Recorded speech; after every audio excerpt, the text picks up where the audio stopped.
Pessoal, hoje a intenção é ter um bate-papo sobre branding e construção de marca. Bom, eu preparei para vocês aqui uma apresentação sobre os 5 principais erros na construção de uma marca que a gente vai reverter em possíveis acertos, né? Então, só para apresentar de antemão, bom, eu sou o William, acho que a maior parte de vocês já me conhece. Eu sou publicitário de informação, sou sócio da Apps3, tenho uma trajetória basicamente trabalhando em agências de publicidade e consultoria de marca, faço parte das redes de fomento de empreendedorismo e também, enfim, atuo como professor, inclusive, estudo sempre, né, não paro de estudar em momento algum.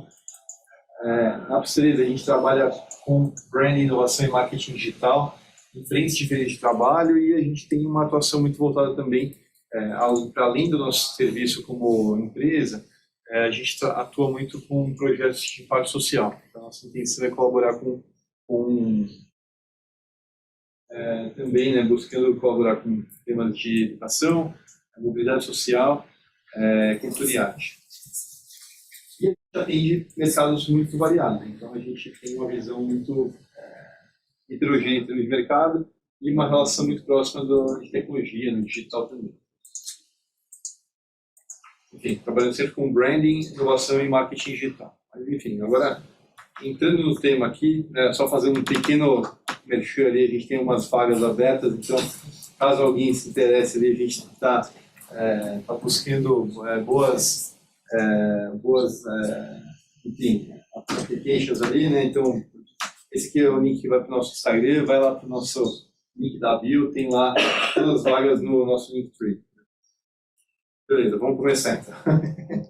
Bom, o foco hoje é para falar os 5 principais erros na construção de uma marca, né? Então, de novo, o foco é entender o que pode dar errado e como que a gente pode reverter esse acerto. Não vão ser só 5 tópicos, né? São 5 grandes temas que a gente vai trabalhar aqui. E o primeiro tema, quando a gente vai pensar a construção de uma marca do zero, a gente necessariamente tem que passar por eles.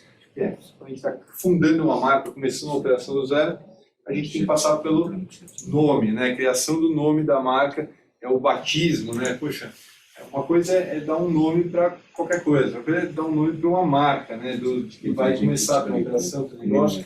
Qual que é o grande desafio para isso?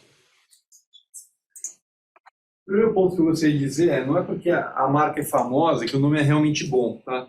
Eu não vou falar que marca eu estou exemplificando aqui que é um nome que é problemático, né? Porque, enfim, talvez na sua origem não fosse tão complicado assim, mas hoje, se a gente colocasse o nome de uma droga, né, no produto alimentício, que, enfim, pessoas de qualquer idade tomam, seria problemático. Então, assim, a gente tem que ter um senso crítico na hora de batizar uma empresa, não necessariamente vai funcionar em qualquer situação. Então, a gente tem que considerar que, no contexto, esse nome pode talvez não funcionar. A gente tem que fazer uma pesquisa.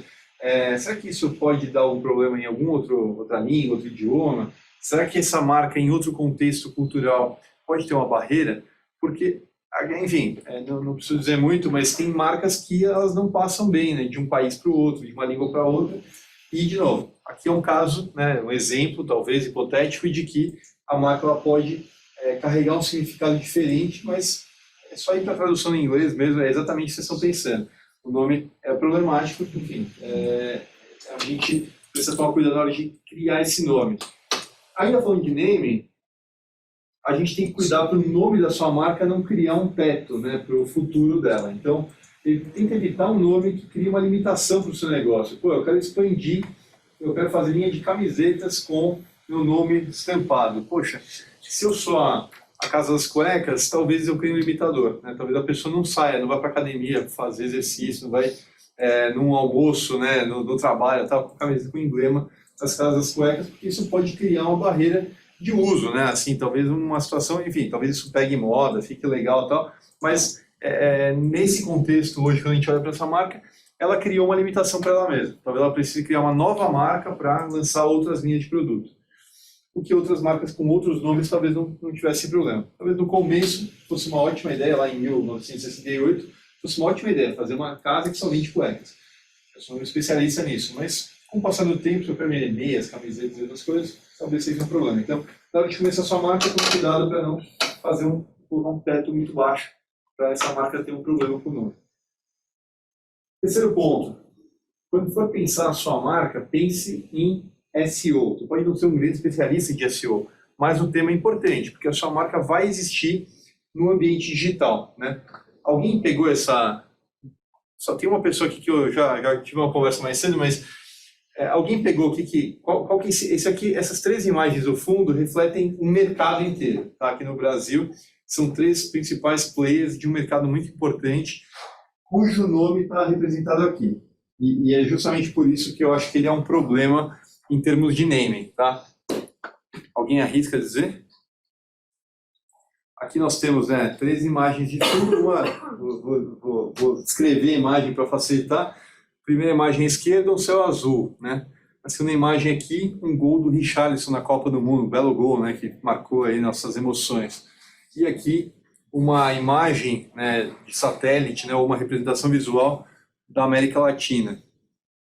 Gente, aqui são 3 assuntos que são razoavelmente comuns, né, e para termos de busca no SEO, na internet, são termos muito cotidianos, né? E, ao mesmo tempo, esse mercado inteiro, ele sofre desse problema. É um mercado que tem nomes, ao meu ver, problemáticos, complicados para SEO. Talvez sejam nomes bonitos, poéticos, que são acessíveis, mas quando a gente tem um mercado que tem a Azul, a Gol e a Latam, essas empresas gastam muito na hora de vender passagem aérea, quando elas poderiam ter nomes talvez mais exclusivos, mais diferentes, né? Que criam uma reputação para as marcas mais única. E no final elas estão em ambientes muito amplos, né? Então palavras muito amplas que fazem com que o gasto em mídia, né, para vender passagem aérea fique muito alto. Então, tomem cuidado, pensem no SEO na hora de batizar a sua empresa, né, o seu produto, por aí vai. E, ao mesmo tempo, quando a gente vai criar uma marca, né, é uma grande oportunidade de trazer um significado para essa marca, né? Eu gosto muito, tem uma coisa no mundo criativo que é, poxa, qual que é, né, que inveja, qual que é a criação que você tem mais inveja, né, que você queria ter criado, mas não criou antes. Poxa, eu tenho uma inveja positiva, né, saudável, carinhosa aí, de quem criou, eu não sei nem quem foi, mas quem criou a marca ASICS, que é uma marca de artigos esportivos, né, principalmente focada em corrida, e eu tenho uma admiração gigante, porque o nome, a marca é uma marca japonesa de artigo esportivo, e a ASICS, a palavra, é a somatória dessa frase aqui, né, alma sana in corpore sano. Poxa, é muito bonito, porque é basicamente uma forma de ver a vida, né, e entender como é que o esporte ajuda a equilibrar, né, a nossa existência, né? Então, se eu tenho uma alma sã num corpo são, poxa, eu vou praticar esporte porque isso vai melhorar não só a minha saúde do corpo, como a saúde da cabeça, a minha saúde da alma e tal.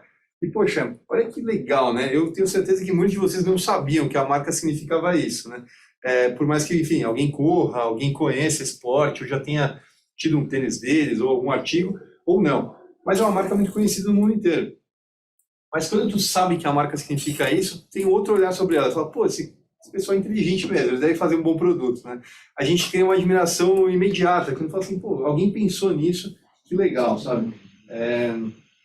Eu mesmo tenho uma admiração gigante, não só pelo produto, pela marca como um todo. E é isso, eu acho que quando a gente cria uma marca, a gente tem essa oportunidade de já introjetar aqui, colocar um DNA de inteligência já nessa forma de pensar essa marca. Beleza? Então, falando de nome, esse é o ponto, acho assim, são pontos importantes, como é que a gente pode não errar, né? Então, repetindo, evitar um nome que tem um problema, né? Então, vou citar aqui nomes, enfim, sem grandes críticas, mas Coca-Cola, né? Poxa, a raiz do nome ela tem uma origem, mas que pode criar um problema lá na frente, pode ter alguma barreira de entrada, né? E Coke é o que é, né? Assim, Coca vem de onde vem. E isso cria um problema, né? Se for parar para pensar, não é exatamente o que vai querer consumir ou, né, trazer para sua família, refletindo felicidade, né? O que é o posicionamento da marca até hoje. Tem que pensar em como essa marca vai existir na internet, no digital. Então, poxa, se eu tiver uma marca que chama Azul, que chama Gol, que chama Latam no mercado de venda de passagem aérea, isso é complicado. E também eu tenho a oportunidade de batizar minha marca com algo que tenha significado legal, que eu possa contar uma história. Então, é um bom ponto. Bom, eu tenho um nome para batizar minha empresa, minha marca, eu vou criar um logotipo. Tá? Então, gente, eu sei que quem não é muito do mercado, às vezes usa termos parecidos com esse para falar. Então, eu vou só pedir, dar uma dica. Se puder, concentra no logo ou logotipo. Tá? Logotipo é a tipografia, né, dessa marca, né? Então, é a tipografia base. O logo é um sinônimo bem razoável para falar. Só não fala em logomarca, porque é um nome que, enfim, foi criado assim nos confins das empresas, mas isso enfim, a rigor é um nome errado, tá? Todo mundo vai entender se falar, mas alguém vai abrir um sorrisinho Mona Lisa ali na reunião, vai achar meio, putz, o cara está mal informado, a pessoa não sabe exatamente o que está falando. Então, assim, foca no logotipo, foca no logo, que vai ser mais legal, tá? Evita a logomarca. Mas vamos lá, o que a gente tem para criar um logotipo, tá? Primeiro ponto, busque o simples. Eu sei que é o clichê dos clichês aqui, trazer a Apple como exemplo, mas o que eu queria trazer é exatamente o começo deles, porque o logotipo da Apple, no começo, o símbolo, né, é a maçã, é o pecado original, é a busca pela curiosidade, né? Tem uma simbologia muito interessante essa questão da busca pela curiosidade, pelo novo, para instigar essa criatividade, né? Essa busca por algo mais interessante. Então, a Apple Computers Company aqui, no começo, ela tinha um logo que era exatamente o contrário do que a gente imagina da Apple hoje, né? A gente pensa em Apple, pensa simplicidade, um negócio muito sintético, muito clean, o que não era o logotipo deles no começo, tá? Era totalmente contrário. E eles foram buscando essa simplificação, passou pela época do arco-íris, né? Que foi um tempo que eles usaram muito esse multicolor, né? Inclusive nos produtos e tal.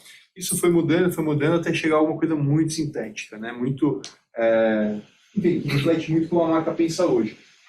Apesar de ser um clichê falar de Apple, quando a gente fala de simplicidade e de um design puro, né, clean, eu acho que é importante ver que todo mundo vem de um lugar que eventualmente não é tão, que é mais rococó, mais complexo e tal, mas que isso em termos de design cria uma série de dificuldades e problemas. Então é importante a gente buscar o simples.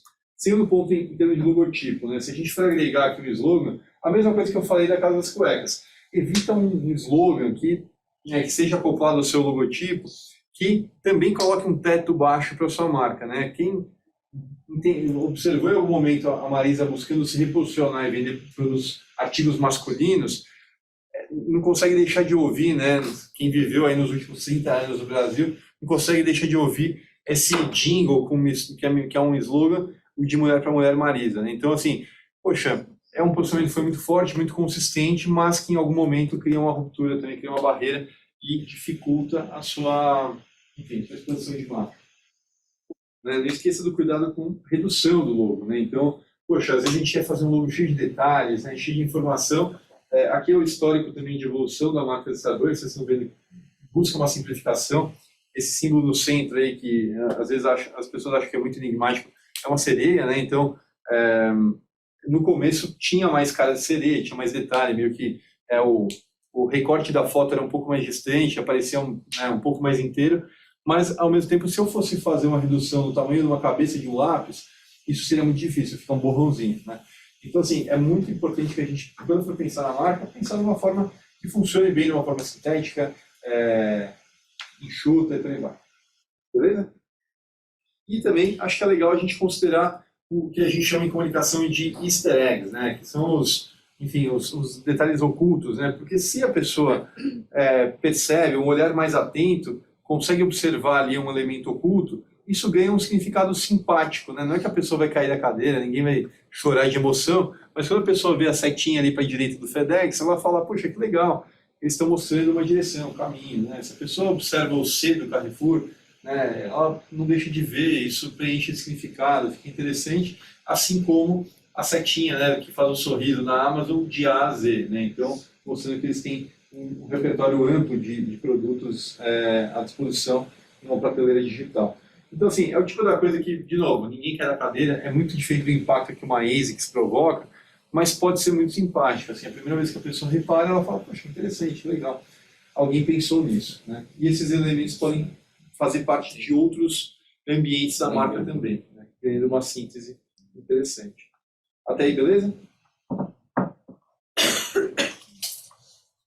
Vamos vamos lá, então, só que nem só de nome e logotipo vive uma marca, né? Tem marca que ela ganha aliás, toda marca ela tem um repertório visual muito amplo. É engraçado que quando a gente pensa em falar de temas complexos ou expandir o nosso repertório, a gente busca aprender mais palavras, né? A gente está acostumado muito com uma linguagem muito verbal.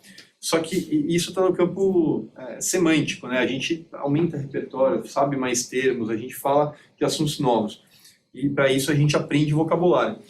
Só que a gente, como sociedade, a gente tem uma escassez muito grande de recurso visual, né? A gente não pensa na forma semiótica, né? A gente, às vezes, é muito escasso em recurso visual para expressar ideias e temas que a gente quer falar. Então, a gente é muito, no geral, muito pobre em recurso visual. Então, se eu for desenhar, eu faço um desenho no palitinho. Se eu for usar, se eu for expressar uma cor, eu sei mais ou menos a caixa de 12 cores lá de lápis de cor. É difícil explicar um repertório muito mais denso visual. Só que as marcas, elas sofrem dessa mesma questão. Muitas vezes elas têm um repertório visual mais ou menos restrito. Isso dificulta a expressão dela e dificulta a comunicação. Então, o que as marcas fazem? Elas vão lá e imprimem o logotipo em tudo que é comunicação para mostrar que elas estão ali. Isso muitas vezes é um recurso válido, mas pode ser também um sinal de falta, de uma pobreza de recurso visual. Então, é muito importante que a gente tenha um repertório muito amplo. Então, por que estou falando, insistindo nesse ponto? Porque tem um estudo acadêmico, que eu não vou lembrar de qual escola, mas uma dessas escolas Ivy League americanas, que diz que prova cientificamente que 70% do recall de uma marca é cor, né? Então, a pessoa não sabe desenhar lá a sereia do Starbucks, mas ela sabe o tom de verde, bem aproximado qual que é o tom de verde. A pessoa não sabe como desenhar lá exatamente o logo do FedEx, mas ela sabe que é um azul arroxeado e laranja. Então, a gente não tem uma dificuldade de expressar exatamente tipografia e outros elementos visuais, mas a gente lembra da cor. Quando a gente olha para uma imagem, né, com um pôr do sol alaranjado, e eu falo, nossa, olha só que interessante esse banco, eu tenho certeza que vocês sabem que banco eu estou falando. Se aparecer um ruivo nas propagandas, vocês sabem também de quem que eu estou falando. Ou seja, se eu falo que o mercado tem um banco laranja, eu não tenho dúvida que todo mundo que viveu no Brasil nas últimas décadas sabe que banco é isso, tá? Apesar de ter outro, né? Ou outros, mas existe um banco que é o banco laranja, né? Mas se a gente for parar para pensar, apesar de a cor laranja ser a cor predominante na comunicação desse banco, e todo o asset visual, o logotipo deles é azul com amarelo. E muita gente não lembra disso, mas assim, eu coloquei aqui para provar que o logotipo deles não tem nada de laranja. Mas a gente associa a cor laranja ao banco. Por quê? Porque tem uma predominância dessa cor, com o tom certo, com o elemento correto para funcionar. Então, assim, olha, eu estou pensando em construir uma marca do zero e tal. Poxa, talvez escolher uma cor para ser a sua cor, né, para ter um repertório consistente nessa gama cromática, pode fazer muito sentido. Talvez não seja só uma cor, pode ser uma gama, uma combinação de cores, mas é importante ter uma consistência em cima disso. Mas, William, minha marca não tem necessariamente não deveria ter uma cor muito forte, porque, enfim, é uma marca muito elegante, muito sofisticada, ou ela é bastidor, né? Ela é uma prateleira para outras marcas. Ok. Então, é importante pensar no que a gente está perdendo e como que a gente pode somar para funcionar de outra forma.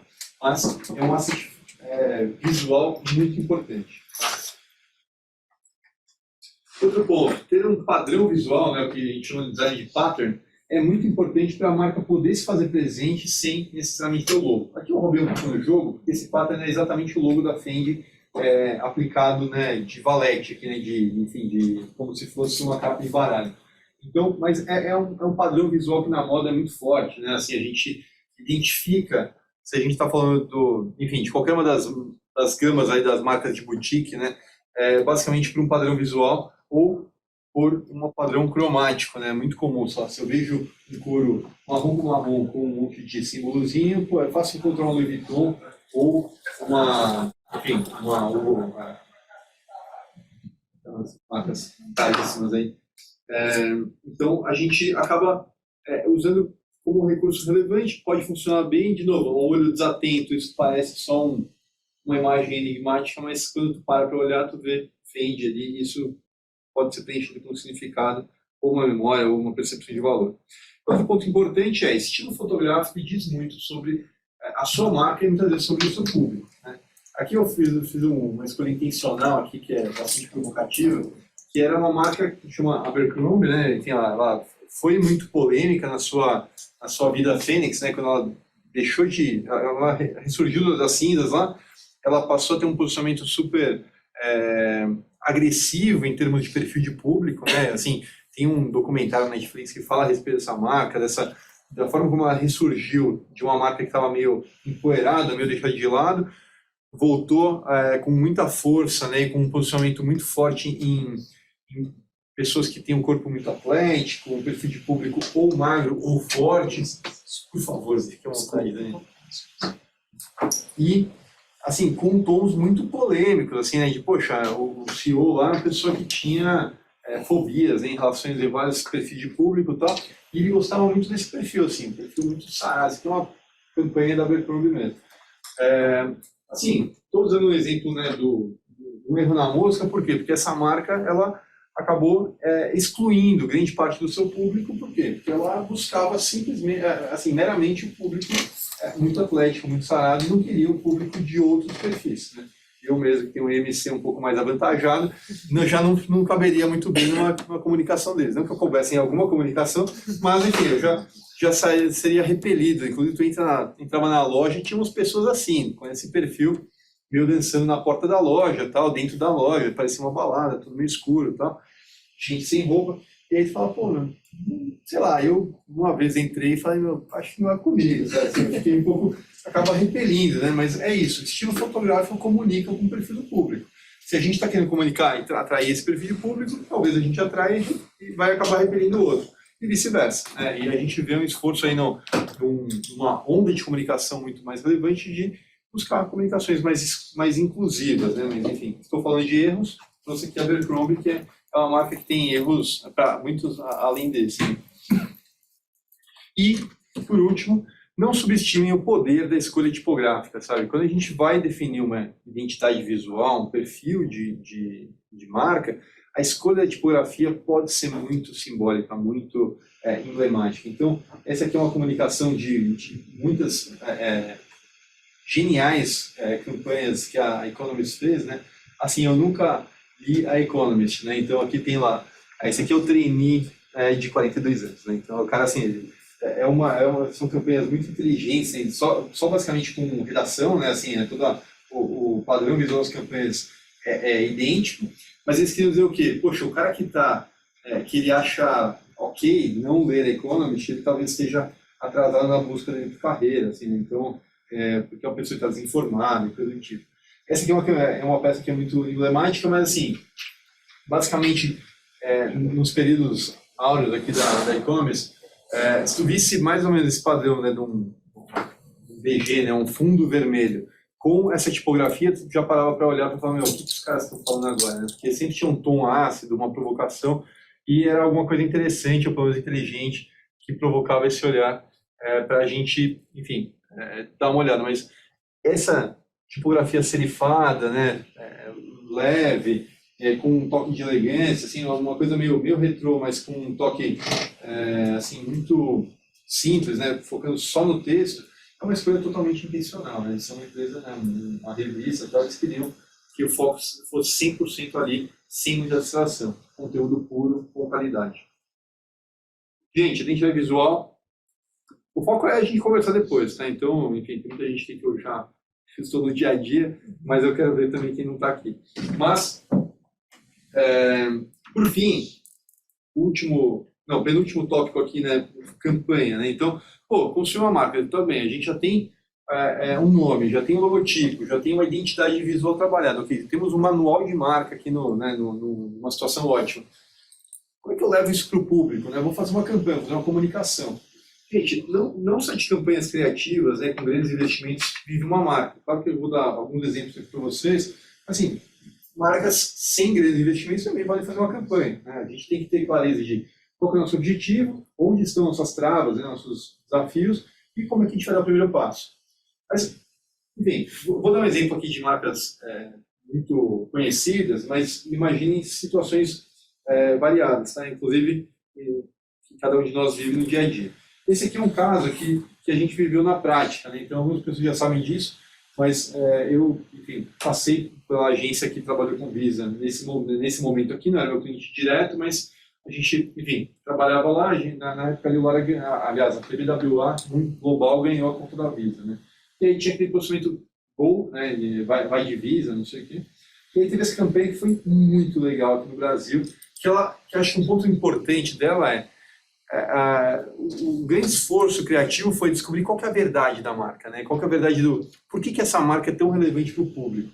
E aí, qual que era o grande vilão aqui dessa história, né? Quando a gente está falando de pós-segunda onda de crédito no Brasil, muita gente usou errado o crédito na primeira onda, depois da segunda onda as pessoas ficaram com medo de cartão, né? E falaram, pô, eu me endivido, eu prefiro dinheiro, eu consigo desconto e tal. Onde a Visa queria atacar, né? Ela olhou para esse público, né, principalmente nova classe média, um público emergente, e falou, gente, é ruim essa coisa de ficar com dinheiro, porque tem várias questões da ordem prática, do dia a dia, que é contar moeda, que é carregar, que é não sei o que não funciona. E aí, o personagem dessa campanha aqui, que foi o ponto forte, foi a tal da bala de troco, né? A pessoa ia lá, dava um pagamento, vinha e dava uma conta meio errada ali, aí do nada apareciam os mariachis atrás e bala de troco, que coisa triste, né? Enfim, e aquilo virou um bordão, né? Assim, a pessoa andava na rua, saía não sei o que e tal, e, dava um troco mais quebrado, alguém já soltava, né, o jingle lá, a musiquinha, e, pô, era muito divertido. Isso, foi, acho, um dos primeiros momentos em uma longa trajetória que a Visa ficou mais sexy que a Mastercard. Tem um posicionamento único, incrível, né? Que eu trouxe como exemplo aqui, porque não precisa nem falar, que é o Priceless, né? Que é o conceito internacional, que é o não tem preço aqui no Brasil, né? Assim, poxa, tá tudo que você não pode pagar, né? A Mastercard tá aí, tá? É o contrário. Então, o que você as mesmas coisas da vida, né? Não tem preço, tal, para as outras Mastercard. A Visa ganhou uma atividade, ficou interessante, teve, né, assim, criou muito recall, foi, né, assim, nos rankings de top of mind, ganhou muito espaço e tudo.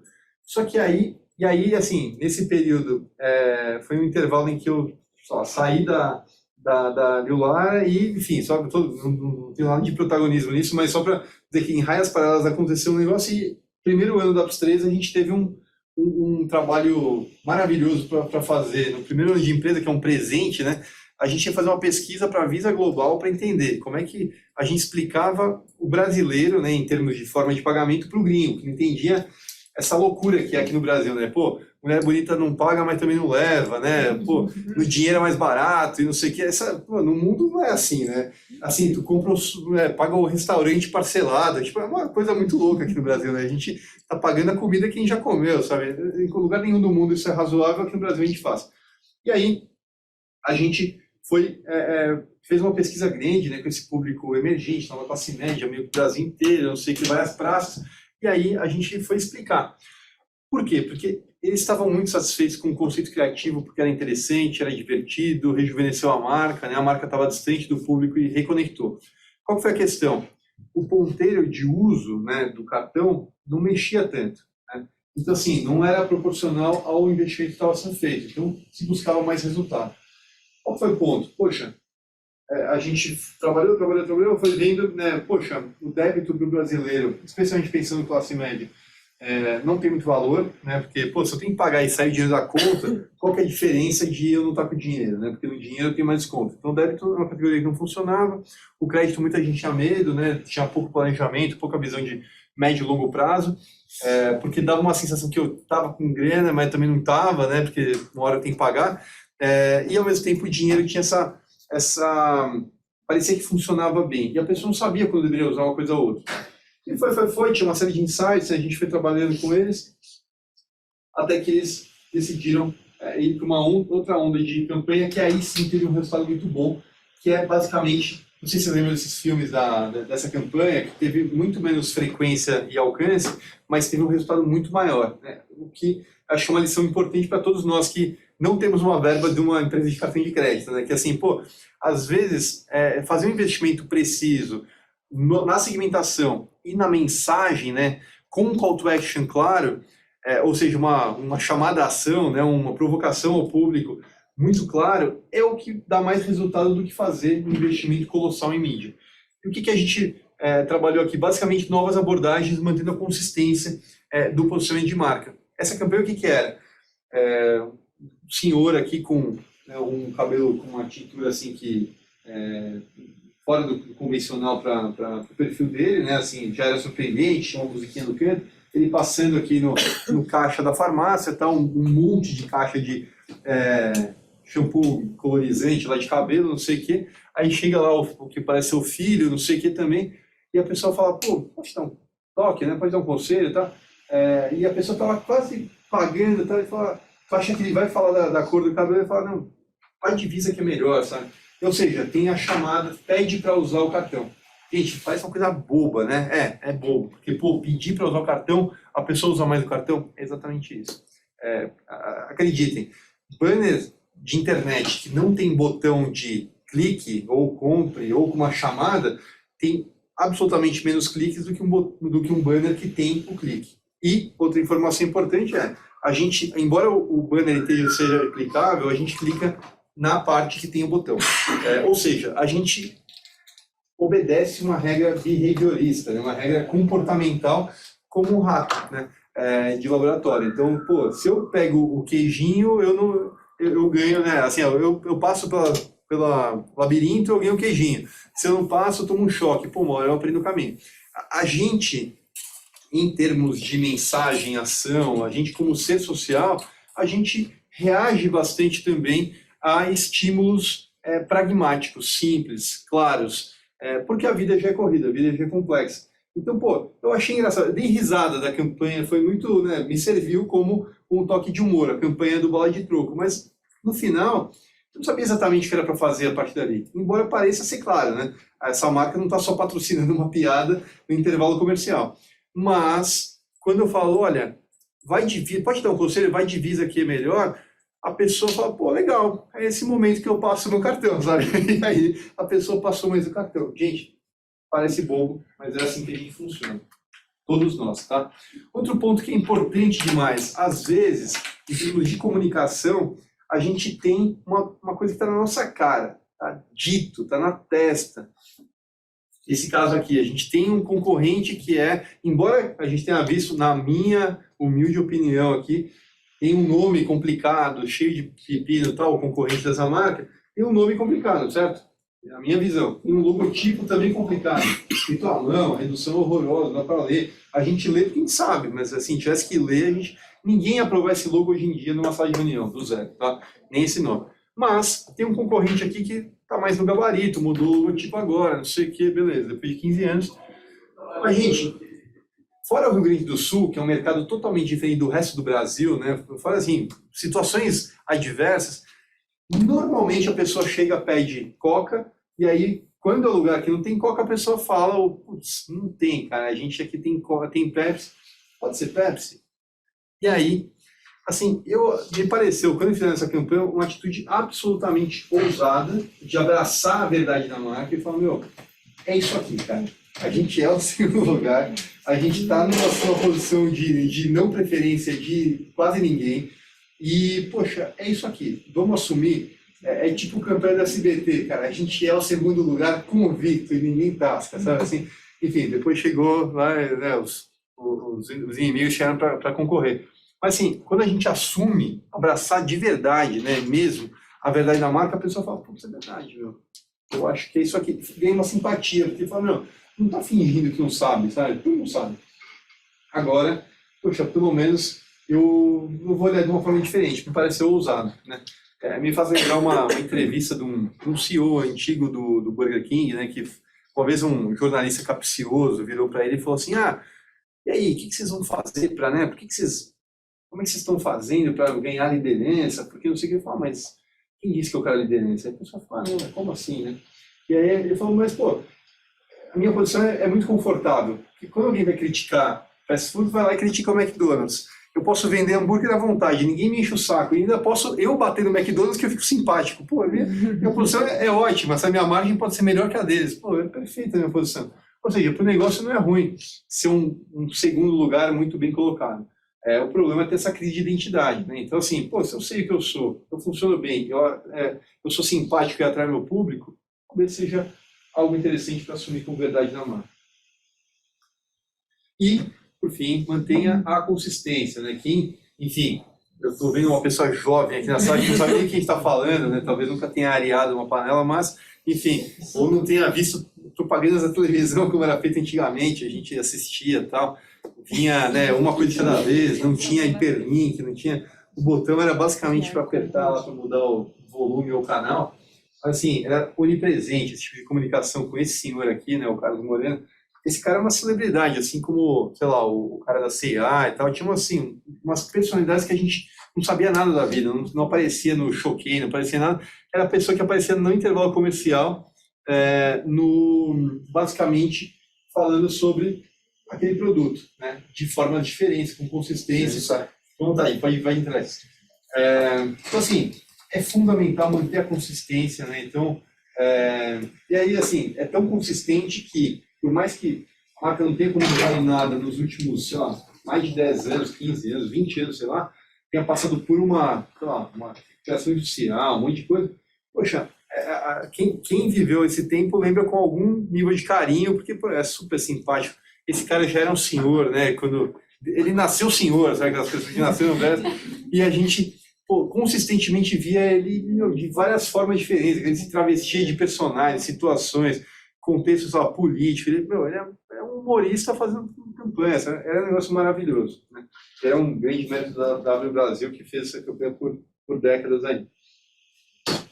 Então, gente, falamos de naming, falamos de logotipo, falamos de identidade visual, falamos de campanha e agora chegamos no ponto final aqui da complexidade da construção de uma marca, né? Pô, quando a gente talvez seja o ponto de mais delicadeza na forma de construir a marca, porque quando a gente está falando de branding, né, o começo da história, qual que é a origem disso, né? Poxa, eu quero separar qual que é o meu gado do gado do meu vizinho, né? O Zé tem a fazenda do lado da minha, ele tem o gado dele, a gente até reconhece as mimosas lá, mas a gente não sabe exatamente qual é qual no correr do dia. Ou outra pessoa talvez não saiba. Aí o que a gente fazia antigamente? Marcava lá mais ou menos, tem um Z de Zé, tem um W de William, cada um esquenta seu ferro e queima o lombo do gado lá para saber, esse aqui é a marca, é o meu, esse aqui é o dele, né? Então, não mistura, ou se misturar a gente sabe separar. Conforme a gente vai evoluindo isso e sai dessa coisa muito tangível, muito evidente, né? O que é a cor laranja do banco ou o banco roxo, né? É o nome que fala A ou fala B, é o logotipo que tem um símbolo e tal. Quando a gente vai para algo que é muito mais, quando eu recebo uma ligação telefônica, o que diferencia uma coisa da outra, né? Telemarketing é telemarketing? Mais ou menos, né? Tem sutileza, né? Se eu acredito que é importante ser feliz na vida, logo no trabalho, eu provavelmente vou atender o telefone sorrindo, né? E isso a pessoa pode não ver meu sorriso, mas ela vai ouvir meu sorriso. E isso comunica uma coisa diferente de uma ligação que a pessoa atende chutando cachorro, né? E muda muito a forma de conectar com outra pessoa. Só que isso tem muita mudança atrás. Então, hoje, quando a gente fala de marca, a gente está falando de ativo cultural. É um ativo... E por que eu estou falando de cultura, né? É o tipo da cultura que... eu pego um avião aqui em São Paulo, que a gente dá bom dia, a pessoa não responde, né? Todo mundo focado no seu, tarará. Pega um avião, em 30 minutos eu estou no Rio de Janeiro, que a pessoa tem já outro traquejo, outro samba no pé, hora diferente e tal. A gente sai aqui, bem a hora para o interior, a pessoa já tem outro sotaque, outra forma, o olhar é diferente. A gente não sabe bem o que é, mas a gente sente, né? A gente percebe, isso está no ar. Cultura de marca é a mesma coisa, né? Tira a pessoa, sei lá, do Google, que tem uma cultura paz e amor, a pessoa faz uma sirena, né? Todo mundo tem que fazer o bem, não sei o quê. Bota a pessoa dentro da Ambev, né? Que é uma empresa, que tem um foco de resultado, venda e tal. Tô querendo caricaturando, aqui lógico tem gente legal e também agressiva em resultado em todo lugar. Mas a cultura do Google é muito diferente da cultura da Ambev. Coloca a pessoa num teste cego, né? Cruza, tira a pessoa de um escritório e põe no outro. Os escritórios são lindos iguais, assim, tudo é muito bonito hoje em dia. Mas, poxa, a pessoa chega lá, ela mais ou menos não entende o que está acontecendo e com o tempo ela começa a tomar uma decisão diferente. A mesma pessoa, com os mesmos valores, ela começa a ficar diferente. Uma vai ficar mais, provavelmente mais leve, vai entender o espaço do outro, não sei o quê, e a outra vai ficar mais agressiva porque ela entende que é mais ou menos por ali que a banda toca. Quando a gente pensa em brand experience, a gente está falando muito disso, dessas sutilezas, como é que a gente pode introjetar, né, o DNA da marca em uma situação que a pessoa está vivendo, né, em algo que transpareça mais ainda da forma da marca de pensar. E aí, justamente usando o exemplo do call center, né, da ligação telefônica, eu acho que vale falar dessa marca que é um exemplo que chama muita atenção para a gente. Tem um easter egg aqui que só eu e o Zé sabemos, porque eu sabia que o Zé vinha, e a gente, muitos anos atrás, a gente trouxe para cá 2 pessoas da Zappos, quando as pessoas não sabiam nem o que era Zappos, nem imaginava comprar um tênis na internet, né? Isso meados aí de 2006, 2007, 2008, a gente teve o privilégio de trazer, agora não vou lembrar o nome, mas um cara muito bacana que era diretor de cultura da Zappos. Imagina, diretor de cultura. Isso na época, gente, mal e mal, assim, né? O assunto do marketing era fazer uma campanha que combinava a camisa com a calça, sabe? E aí, pô, o trabalho do cara, ele fala, a Zappos é uma empresa que fica em Las Vegas, né? É um expoente da cultura de marca, dessa sofisticação. E naquela época o cara fala assim, pô, meu trabalho é o melhor do mundo, porque meu trabalho é fazer a equipe ser feliz, atender o cliente ser feliz, e todo mundo saber o que é a Zappos. Então, pô, meu trabalho é o melhor trabalho do mundo. E é uma empresa muito legal. E ele falou muito sobre isso para a gente, né? Sobre essa visão de, no mercado que a gente vive, que até hoje, né, o call center é uma área de custo, né, e uma área de mitigação de problema, o cara recebe a ligação já queimando lá para falar, pô, tá tudo errado, blá, blá, blá, e a pessoa fica lá refém uma situação, estresse danado e tal. Nessa época, aqui nas Zappos, os caras já não tinham limite de ligação telefônica. O cara podia passar 5 horas no telefone e batendo um papo, sabe? Não tinha script. Eles contratavam pessoas que gostavam de tênis, gostavam de esporte, gostavam daquele assunto. Então o cara foi lá e falava, olha, eu comprei um tênis aqui, é exatamente o que eu queria, veio certinho, não sei o quê. Ah, legal, o que você quer? Eu quero falar do jeito que ele falava, assim, com gíria, do jeito dele, né? Já era permitido, né? Coisas que hoje a gente acha super comum, mas sei lá, tatuagem, não tinha dress code, tudo mais solto e tal. E o cara gostava, todo mundo lá gostava muito de tênis. Esse era o critério, assim, a pessoa tinha que curtir o que estava vendendo. E aí o cara ficava assim, pô, legal, mas e aí, não funcionou? Ah, não, sei lá, comprei, ficou meio com cara de bozo aqui, ficou meu pezão, não sei o quê. Ou então, pô, já tentou ver isso aqui, ó, vou te mandar um link aqui, ó, parará, olha esse aqui. Aí eu conversava com o cara, a taxa de revenda era gigante, sabe?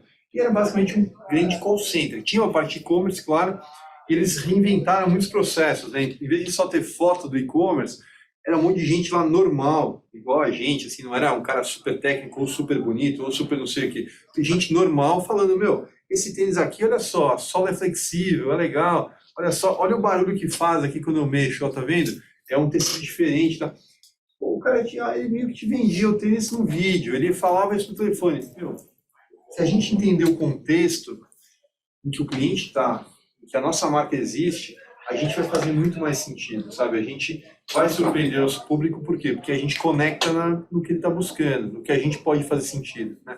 Depois vieram várias marcas também reinventando isso, né? O Warby Parker fez isso muito bem, né? Com vídeos super curtinhos para vender óculos relativamente baratos, né? Comparado com outras armações do mercado. Com linhas, assim, muito rápidas, né? Assim, com muita novidade e tal. Mas tudo começou aqui, né? E, enfim, senti que vi isso lá na janelinha, lá no começo, né, Zé? Então, privilégio. Outro ponto que é legal em brand experience é quando a gente fala assim, pô, toda a história começa em algum lugar, né? Às vezes a gente está conhecendo essa história já no meio, ou enfim, em algum ponto lá na frente. Na Precisa a gente gosta de falar que toda marca é um organismo vivo, ou seja, ela nasce, ela cresce, né? Ela busca crescer, mas ela precisa merecer existir, né?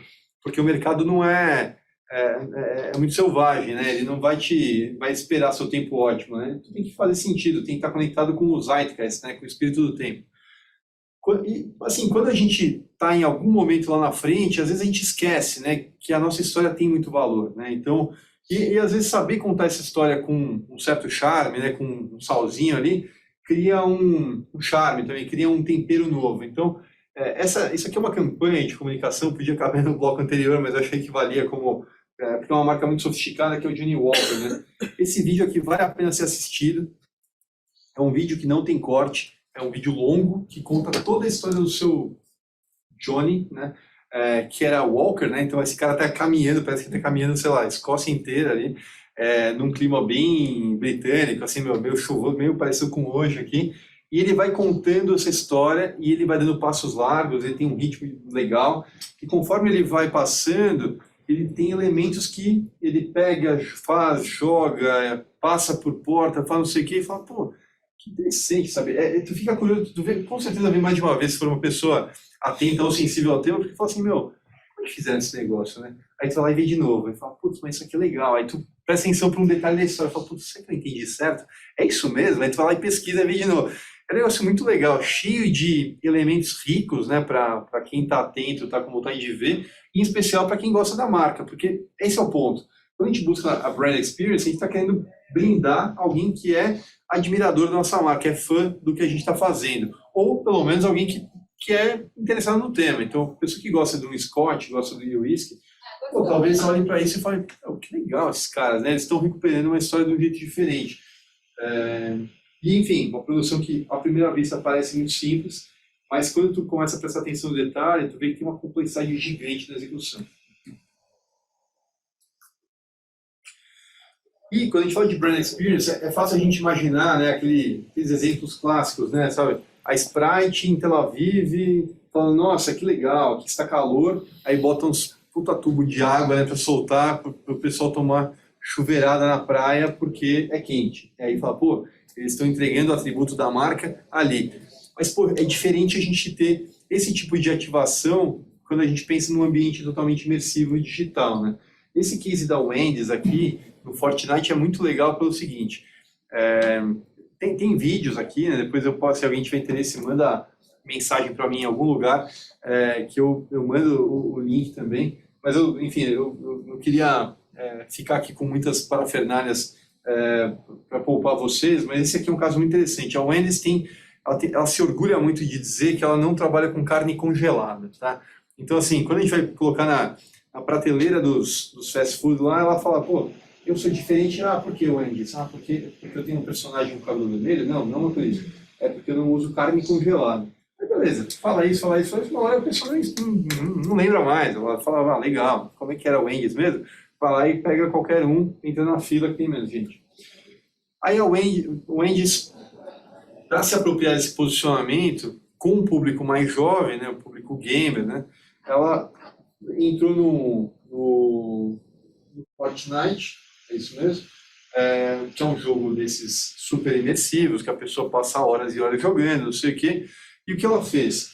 Eles criaram esse personagem que imagino que seja Wendy, né, o nome dela, é o personagem dele. É uma moça de cabelo vermelho, mais ou menos parecida com a mascote da marca.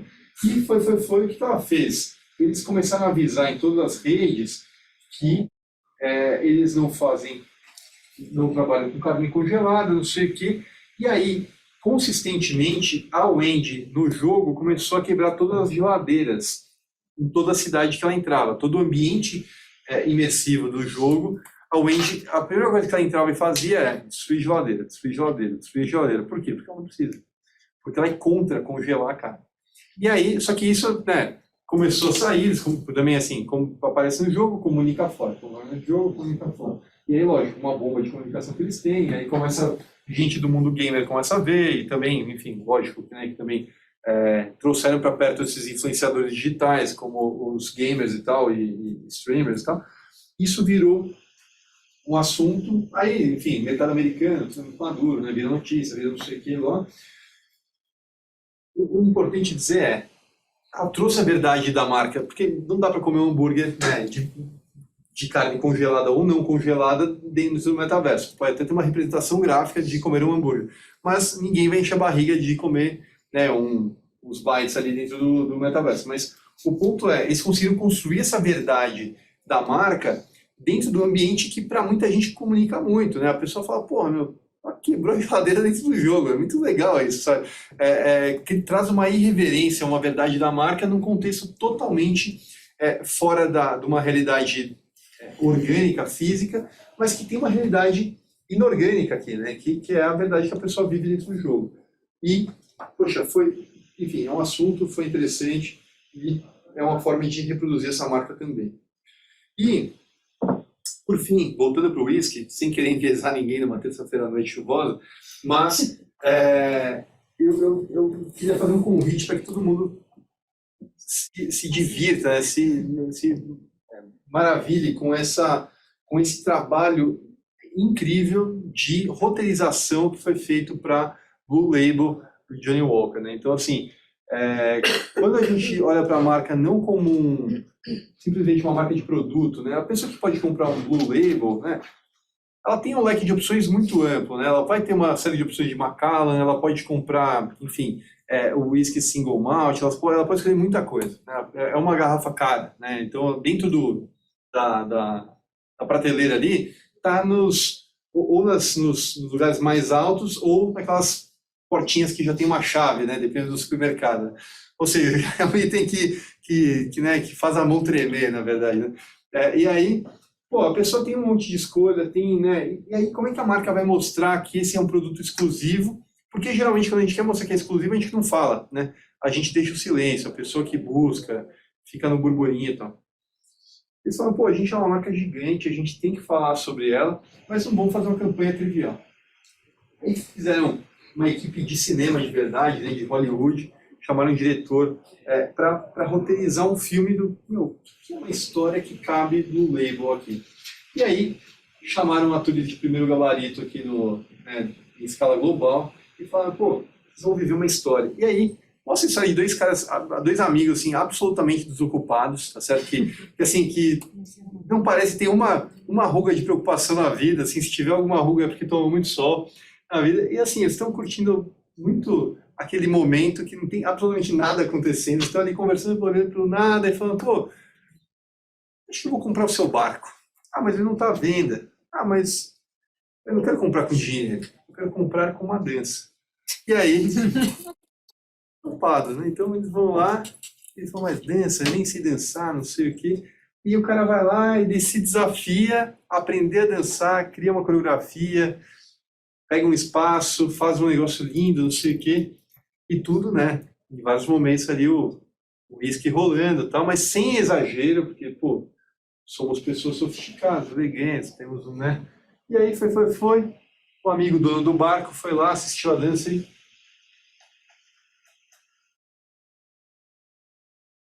O amigo que dançou ganhou o barco. Como eu da história. Mas faz assim na frente que não... Não tem spoiler, porque tá vendo a... E aí, daqui a pouco fala, então, quero comprar o seu barco. Você fala, mas quem disse que está à venda? Eu não vou comprar com dinheiro. Porque dinheiro claramente não falta, né? E eu vou comprar com uma história. E aí tu cai a ficha que fala assim, pô, há quanto tempo esses caras estão comprando barco um do outro? Os caras têm uma vida inteira aqui, só se encontram para tomar uísque e para um desafiar o outro com uma coisa que não sabe fazer. Pô, deve ser maravilhoso estar nessa história, né? Porque deve ser muito bom ser desocupado com esse tipo de falta de preocupação, mas dá um gostinho de como é tomar esse uísque, né? Pô, como que é ser uma pessoa que não tem nenhum nível de preocupação. Aí fala, pô, se eu tomar um gole desse uísque, talvez minha preocupação um pouco mais para longe, sabe? Isso, poxa, é uma entrega da marca, né? Isso, a marca vira um ativo de experiência. Pô, a marca assinou um filme. É um curta-metragem, hollywoodiano, maravilhoso. E tu fala assim, putz, mano, eu acho que eu gostaria de ter um golinho dessa experiência, sabe? Pô, talvez um golinho eu possa, né? E aí, desperta uma curiosidade. E, para não dizer que a gente não disse, né? Acho importante a gente criar um vínculo, né? Por meio do que essa marca representa, o que ela quer dizer, né? Pô, se a gente apresenta numa caixinha com esse tom de azul aqui, né? Para uma pessoa, ela fala, puxa, esse vai ser talvez um dos momentos mais especiais da minha vida, né? Com esse lacinho mais ou menos desse tamanho, a pessoa já fala assim, né? Assim, ela não sabe o que é, não, eu aceito, assim, tá? Porque, poxa, é um clássico, né? Enfim, a gente pode viver cada um de uma forma diferente, né? E tal, Mas assim, isso significa muito, né? A marca, claro que é uma marca sofisticada, né? Cara e tudo, mas ela significa um carinho, né? Ela significa, indo nesse exemplo mais pitoresco, um pedido de casamento, né? Então, assim, uma aliança Tiffany é um pedido irrecusável de casamento, tá? Poxa, mas assim, mais que isso, esse tom, toda a gama cromática, ela significa absolutamente muita coisa para muita gente. Às vezes não conecta comigo, contigo, com uma pessoa, mas eu tenho certeza que dos 8 bilhões de pessoas no mundo, por mais que nem todo mundo tenha passado na frente de uma loja da Tiffany, tem um espectro relevante de pessoas que sabem o que significa aí, o coração palpita diferente depois que a pessoa vê isso a um raio de 1 metro de distância. Assim, tá? A cor é o nome da marca. A cor é o nome da marca. Então, assim, e tem gente que fala, não, mas e o vermelho Ferrari, não sei o que. É isso, sabe? Pô, a primeira Ferrari não é vermelha. O logotipo da Ferrari não é vermelho. Mas a gente entende o vermelho Ferrari. Né? É muito louco isso, né? Se for pensar, mas o que é a marca do cavalo? Não pensa exatamente isso, mas é o que a cor significa muito isso. E aqui fazendo uma menção também honrosa a um amigo que está em casa, o importante disso tudo, que é o Thiago, que também esteve lá no nosso escritório recentemente, o importante disso tudo é a atenção que a gente dá aos detalhes. Né? Então, a cerejinha que a gente bota em cima do bolo, é o detalhe que importa, né? O trivial qualquer um faz. Então, uma boa marca é uma ótima oportunidade de contar uma boa história. Né? Então, como é que a gente pode criar uma marca, construir uma marca que ela seja um cavalo de Troia, no melhor sentido, né? Que ela possa trazer consigo significado, bons valores, né? Que, enfim, bons valores para ti, para quem for consumir, né?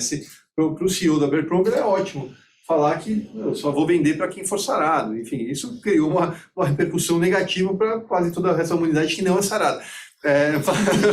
Mas para aquele público significava algo muito legal, sabe? Mas assim, é importante a gente considerar que a marca é uma plataforma de histórias, né? Toda marca pode ter um repertório próprio para comunicar, para fazer sentido. E, de novo, isso não passa por uma verba monstruosa de marketing, isso passa por investir tempo, dedicação e querer contar algo que alguém queira ouvir, né? Só que aí tem um ponto, né? Enfim, alguns de vocês já sabem, eu tenho um projeto pessoal muito ambicioso. Já está aqui, fez a capa já, da editora Apps 3, né, vocês estão vendo. Assim como Aurélio Buarque de Holanda fez seu dicionário, eu não achei que esse desafio seria grande demais para mim. Vocês sabem que eu sou uma pessoa audaciosa. E aí, o que eu estou trabalhando aí no meu tempo livre? Que ultimamente tem sido escasso. Eu estou trabalhando no dicionário William. Veja bem, professor Andrés, não é pouca coisa não. Mas eu estou apenas no começo. Então eu tenho 2 verbetes apenas. Todo mundo começa, tem que começar de algum lugar. E eu estou começando. Então quando eu falo assim, poxa, a marca tem que ser uma plataforma de contar história, a gente tem que comunicar e tal, tem um erro que a gente comete no começo, tá? Mas, enfim, vou falar do meu dicionário. Qual que é o primeiro verbete? Sabe, Veloso, qual que é? Primeiro erro? Não, o primeiro verbete no meu dicionário. Tu. Não é. O primeiro verbete é chato. O que é o chato segundo William Hertz? A definição muito precisa do que é ser chato. Chato é aquele que só tem um assunto. Pronto, está definido. Segundo eu mesmo. Pô, todo mundo tem um amigo que é chato. É aquela pessoa que, faça chuva, faça sol, fala de política, fala do futebol. A pessoa é repetitiva, né? Tu tenta fugir do assunto, ela volta para a mesma coisa. Fala, puta, hoje eu não tô afim de ver o William, porque, puta, cara, eu sei que ele vai falar. Eu já sei. Meu time perdeu, ele vai vir com aquela piada, igual sempre. Então, puta, cara, chato. É meu amigo, mas é chato, né? Todo mundo reconhece, ou se reconhece uma situação dessa. Os autocríticos já sabem. Não precisam concordar, vocês podem ter outros dicionários na livraria, na prateleira de vocês, mas o meu é assim, tá certo? Mas eu já tenho um segundo verbete, não é tão distante do primeiro, tá certo? Porque eu ainda estou no começo, mas é o chato de galochas, né? Pô, segundo o primeiro, o que é o chato de galochas? Puta, o chato é aquele que só tem um assunto, certo? Senão não seria chato. Mas esse assunto é ele mesmo. E aí, gente, ninguém perdoa um chato de galocha, né? Dizem que a chatice é o mau hálito da mente, né? Aquela coisa que a pessoa não sabe que tem, mas quem chega perto percebe, né? E aí, qual que é o problema do chato de galocha? Ele não sabe que ele é chato de galocha, ele não percebe, mas ele volta tudo como um autoelogio, ele precisa falar dele mesmo. Então, isso que tem hora que dá no saco. Qual que é o problema disso? A gente percebe isso no campo pessoal. A gente fala, puta, eu tenho um amigo, mas é chato de galocha, cara. O cara ele é sempre melhor, ele vem e fala que ele é engraçado, ele não conta piada, ele fala que ele é engraçado, né? Pô, esse cara é chato de galocha, não tem jeito. Qual que é o problema? A gente, como marca, a gente é chato de galocha, quase sempre. A gente pega o tempo do outro para falar bem da gente mesmo. A gente quer que a pessoa seja fã ainda por cima. Então, esse é o problema que a gente não percebe quando a gente faz a comunicação de alguém. A gente é persistentemente chato de galocha. A gente, ao invés de falar de um assunto que a gente conhece como poucos, whisky, café e vários temas que a gente viu hoje aqui, a gente fala de um assunto que, pô, eu sou expert, eu estou há 160 anos fazendo café, estou há 30 anos transportando pessoas de avião, realizando sonhos. Tal. Em vez de falar disso, eu falo que eu câmbio 6 posições, 20 válvulas, 500 mil cavalos, eu não sei. Eu tenho que falar sempre que eu sou melhor, que eu sou maior, que o baguinho, assim, que é o design alemão com o não sei o que, blá blá blá, e fala, puta que cara chato, cara. Ou seja, a gente não percebe que quando a gente comunica a nossa marca, a gente é persistentemente intragável. Tá? E a gente tem que buscar, na nossa amplitude de conhecimentos e temas e comunicação, a forma como a gente representa a sua marca, a gente tem que buscar consistência. Por quê? Porque toda marca nasce, principalmente hoje, no ambiente digital, que não tem começo, não tem fim e muda o tempo todo. Ou seja, nosso lastro, a nossa raiz está em nós mesmos. É como se a gente estivesse começando no novelo de lã, que a gente está na pontinha do fio, a gente tem que começar a dar uma volta aqui, e conforme a gente vai passando o tempo e vai ganhando quilometragem, esse novelo vai ganhando corpo, e aí mais coisa começa a gravitacionar em volta dele. Por quê? Porque no começo a gente é pequenininho, a gente tem uma voz, a gente começa com os amigos, seguindo, compartilhando, a gente começa com a família, se vocês já não brigaram nas últimas eleições.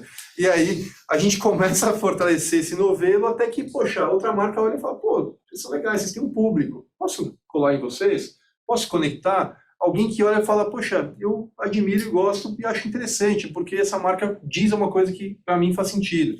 E aí a gente começa a ter outros corpos gravitando em volta do nosso. Mas tudo começa aí. Então, recapitulando aqui para a gente começar a bater um papo, né? Então, quando a gente for começar do zero, poxa, pensa um nome que, se possível, tenha um significado ou não um significado ruim, né? Que já é um bom começo. Nem aqui, nem em outro lugar, né? Eventualmente a gente não pensa numa tradução, uma possível expansão. Aqui no Brasil a gente tem um hábito de pensar muito no mercado nacional como mercado que se basta, né? Mas quando a gente olha para países muito pequenos, ou que tem a língua muito restrita, né? É normal que a pessoa pense em escala global, porque fala assim, pô, aqui em Israel tem medo de gente, né? Aqui, sei lá, na Suécia, né? Tem 8 milhões de pessoas que falam esse idioma. Se eu focar para esse público, eu já nasci pequeno, então eu tenho que... É normal a gente ver país pequeno, a pessoa pensa em global. Por quê? Porque só pensando no mercado local não funciona. No Brasil a gente pensa muito no nome português, porque a gente é um país que não fala... O alemão fala português quanto quem dirá outra língua e tal. Mas é legal pensar em um nome que possa existir em outros ambientes. Pensar um logotipo que possa ajudar a sua marca a ganhar quilometragem, fazer sentido, ter uma redução boa, ser lido e compreendido à distância e por aí vai.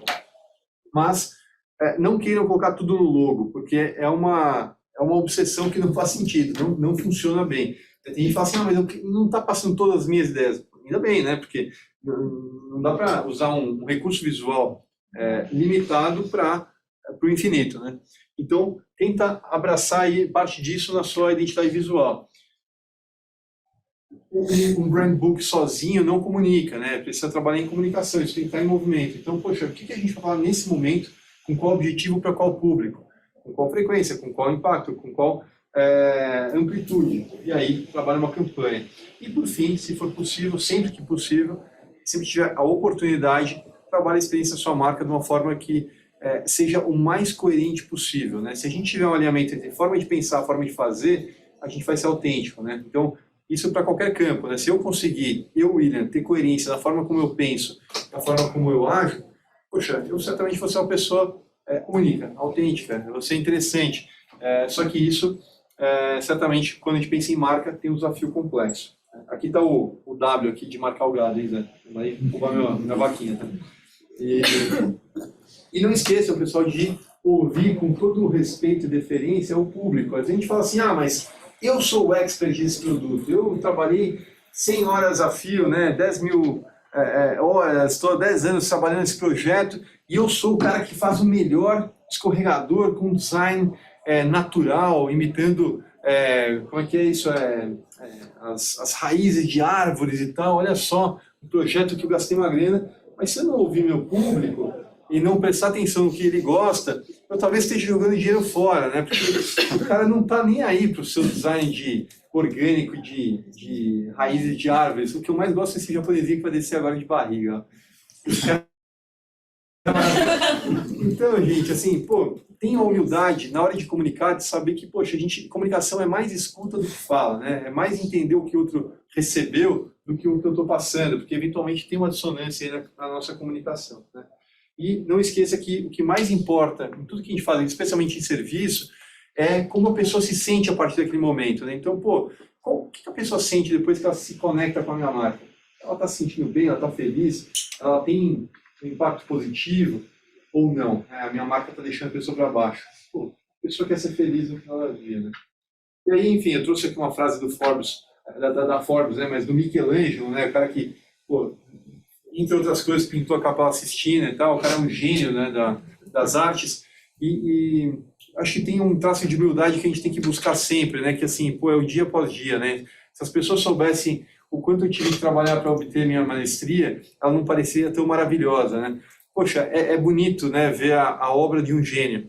Só que o esforço diário, né, a humildade de acordar, levantar e fazer, e errar e fazer de novo, talvez não tenha esse glamour todo, mas eu acho que construir uma marca passa muito mais pelo esforço diário do pequeno do que o grandiloquente, né, as grandes campanhas, como algumas que eu até citei aqui como exemplo. E, por fim, eu queria ouvir as perguntas de vocês. Eu não sei como é que eu estou de tempo. Tem uma meia hora, né? Queria ouvir pergunta, bate-papo, dúvidas. Eu sei que tem gente em casa aí, pagando os figurantes para estar em casa aí, né, André? Isso aí. Poxa. Manda, Marcelo. Eu vejo que ultimamente assim, o mercado consumidor tem exigido um posicionamento das marcas muito além do produto e serviço, seja posicionamento político, social, de causas. Como você enxerga isso? Uma marca deve se envolver nesse tipo de posicionamento e quais erros não cometer, porque hoje qualquer deslize pode ser bem desastroso nesse tipo de posicionamento. Essa é uma ótima pergunta. Adoraria ter uma resposta perfeita e contundente para, assim, que fosse resolutiva de largada, mas assim, tem um ponto que a história se repete, né? E a certa medida, de uma forma helicoidal, né? A gente evolui para um ponto e vai para outro, mas a gente mais ou menos está no mesmo momento que a gente teve anos atrás, quando a gente fala de ética, né? E agora, depois fez sustentabilidade, agora SG, então a gente vai dando nomes novos e um verniz novo para algumas coisas que a gente já viveu. Essa necessidade de um posicionamento muito explícito, basicamente sobre tudo, né? Eu acho que ele vem de uma evolução paralela aqui da tecnologia, do acesso a tudo e todos, né? Não ter mais bastidor e palco, não tem tempo diferido, né? O ato e o boato, eles são a mesma coisa, né? E a gente não consegue mais combinar o jogo, né? Nossa, vazou a usina, cara. Agora um monte de gente vai sofrer com radiação e tal. Vamos falar uma história que eu vou aqui, enquanto eu vou ajustando, né? Resolvo aqui com a galera por baixo, tu vai lá e fala por cima. Essa conversa não existe mais, né? Quando a história Brumadinho, cara, não dá tempo de explicar, né? Já tem uma câmera lá, né? Ou, enfim, centenas. Quando a gente vê qualquer escândalo político de qualquer ordem, não política de Brasília, mas política da forma de pensar dentro de uma empresa e da conexão das pessoas, eu acho que tem uma busca por uma transparência que eu acho que é justa, mas por um posicionamento que às vezes nem a pessoa sabe que ela tem no campo pessoal, sabe? Quem dirá num campo de muitas vezes milhares de pessoas, que são essas megacorporações, né? Então, eu acho que se exige muitas vezes uma clareza de identidade que me parece que muitas vezes as pessoas estão buscando ainda. Pelo menos as pessoas mais sinceras, maduras e intelectualmente profundas, elas não têm uma resposta imediata do tipo, é direita ou esquerda, é certo ou errado, é azul ou vermelho. Geralmente está na casca do ovo, sabe? Na discussão. Só que nessa coisa de colocar a arma na cabeça e falar, não, é A ou B, é a resposta certa ou errada, né? Me parece que tem muita gente se posicionando de uma forma ou superficial para jogar para a torcida, ou de uma forma irresponsável mesmo, sabe? Então, eu acho que se busca alguns posicionamentos que no campo pessoal, eu posso dizer, por conhecimento próprio, por conhecer gente que lidera empresas, que participa de conselho, né, que está vendo longo prazo, com o máximo de maturidade que essa empresa pode ter, a pessoa no íntimo, na conversa, né, no bastidor, eu falo, poxa, não faça mais puta ideia do que eu estou fazendo, sabe? Mas eu preciso dar um norte aqui. Eu acho que não dá para ter essa transparência cristalina nessa posição, mas eu acho que está se exigindo um pouco de essa falta de tons de conversa mesmo. A gente está perdendo a habilidade de conversar, sabe?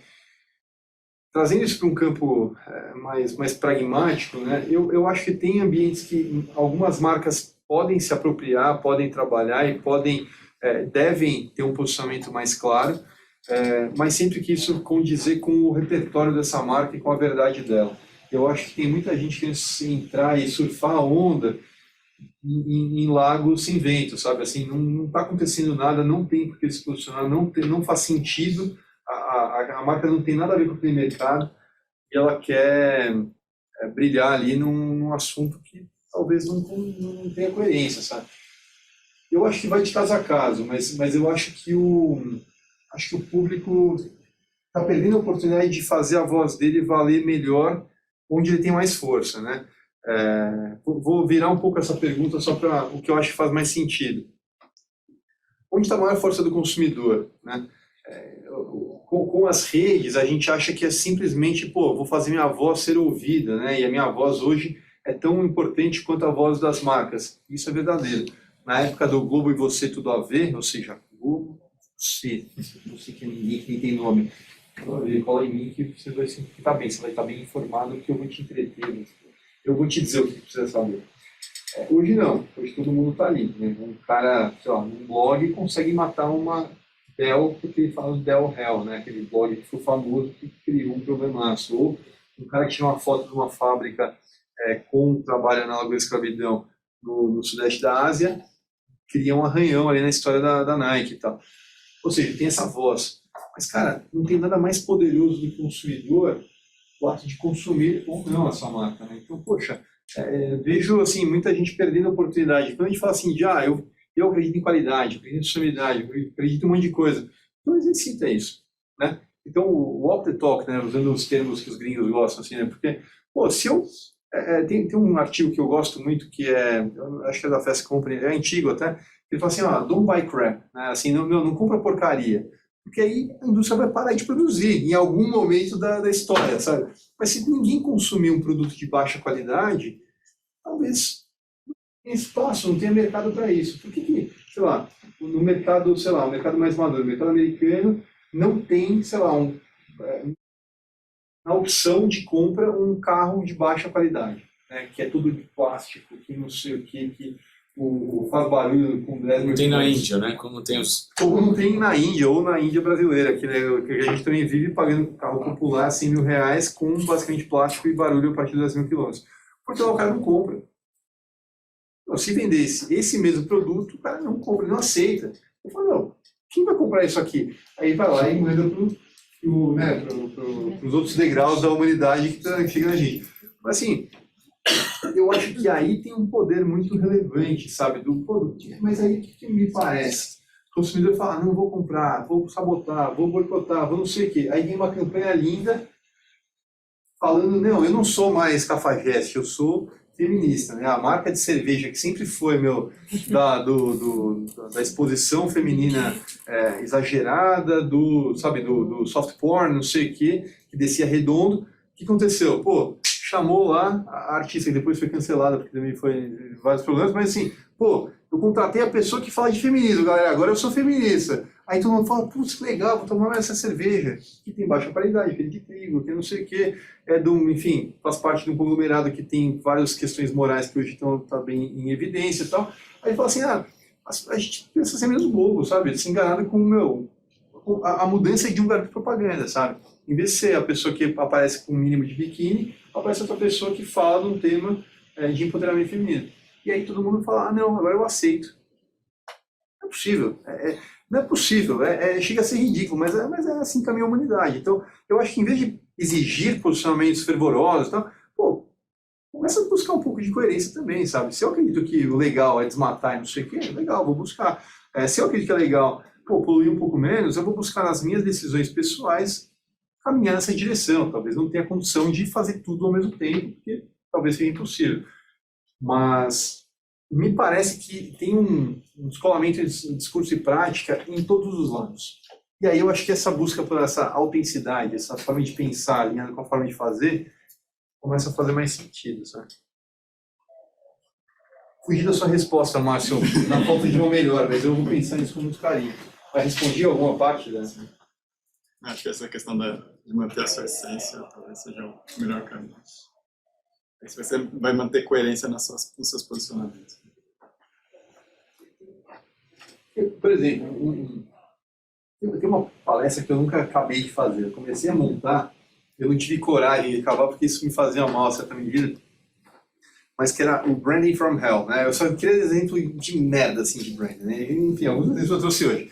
Um deles era a Abercrombie, né? Antes que saiu o documentário e tal. Antes da marca falir, inclusive. E justamente isso, eu falo assim, pô, é uma marca que tem várias questões éticas, morais, tá? Mas ela é coerente dentro do contexto dela. Ela não é coerente com a humanidade, tá certo? Mas ela é coerente com o contexto dela. Ela acredita que a pessoa é assim, tem que ser assim, e ela vende pra gente assim, com essa estética, com essa qualidade, com essa coisa. O jogo tá claro. Para a humanidade acaba não fazendo sentido, com a ambição daquela empresa, com todos os problemas que ela acaba sofrendo depois. E tem coisas que afugentam, né, as boas práticas, princípios, inclusive questões bem legal. Mas em termos de comunicação e coerência de marca, ela é coerente. Quando foi criada a Volkswagen, o carro do povo, poxa, é uma empresa de estrutura alemã em um momento histórico muito controverso, né? Não preciso dizer mais nada. Pô, carro do povo, Volkswagen. Quem tem origem alemã fala Volkswagen, não fala Volkswagen. O V no alemão é o som de F. Pô, dá para dizer quem fez esse negócio. Poxa, tinha uma estrutura lá de fazer um carro que era totalmente acessível, que é o Fusca, né? Poxa, é um carro que, poxa, quem gosta de carro, design, não sei o quê, tem uma admiração, porque o carro tem uma mecânica simples, não sei o quê. Aí tem um motivo para isso, eu também fazia parte do Branding from Hell. Por motivos óbvios, vocês estão percebendo que eu não tive muito estômago para seguir fazendo essa pesquisa para fazer disso uma palestra, mas ela ia ser interessante. Se um dia tiver coragem, eu volto aqui para apresentar para vocês. Mas eu achei tal ponto, sabe? Não é só uma questão de coerência, é uma questão de zeitgeist, né? Precisa fazer sentido no espaço-tempo, né? A humanidade não quer só um carbonatado açucarado, né? Não quer só refrigerante. Por isso, em 2015, teve a derrocada lá da Coca-Cola e outras, porque falaram, a pessoa ela percebeu que ela vai viver até os 100 anos. Só que, cara, não dá para ver até os 100 anos com um monte de doença e de saúde, não sei o quê. Para chegar lá um pouco mais de saúde do que a gente está chegando, né? Antigamente chegava até os 103, depois até os 50, até os 60. Ué, a gente está vivendo mais, mas tem que ter saúde. Então, não dá, cara, para chegar lá acabar não. Então, isso faz sentido para o todo. Né? Tem duas perguntas no chat. Tem pergunta no chat? Quem que perguntou? Priscila pergunta... Beleza, boa noite. Priscila, devemos fazer um branding pessoal antes de lançar uma marca? É uma boa estratégia? Priscila, depende, assim, eu acho que são dois pontos diferentes e podem ser muito complementares, tá? Dependendo do mercado que tu for atuar, eu acho que uma marca pessoal, ela acaba sendo um ativo fundamental, tá? Hoje em dia. Então, o que eu estou dizendo isso? Eu vou lançar uma marca de roupa, ou cosmético, ou algum elemento assim. às vezes isso pode estar intimamente ligado à sua personalidade, sua marca pessoal, sua história de vida, isso pode se conectar de uma forma muito verdadeira com o seu público, né? Assim, tem N casos lá acho que embeleze o nome, né? Da pessoa que, poxa, é negra, está na periferia e queria que as pessoas tivessem autoestima, tivessem um cuidado com a própria estética, com a saúde, de uma forma diferente. Poxa, a pessoa trabalhar a marca pessoal dela é absolutamente virtuoso, né? Porque enfim, são duas marcas que somam a sua história de vida soma para essa marca e vice-versa, né? Então tem casos e casos que eu acho que funciona muito. Como tem outros casos que, assim, não é um problema, muitas vezes, eu não saber quem é o fundador, o empreendedor, de quem está por trás de um empreendimento, né?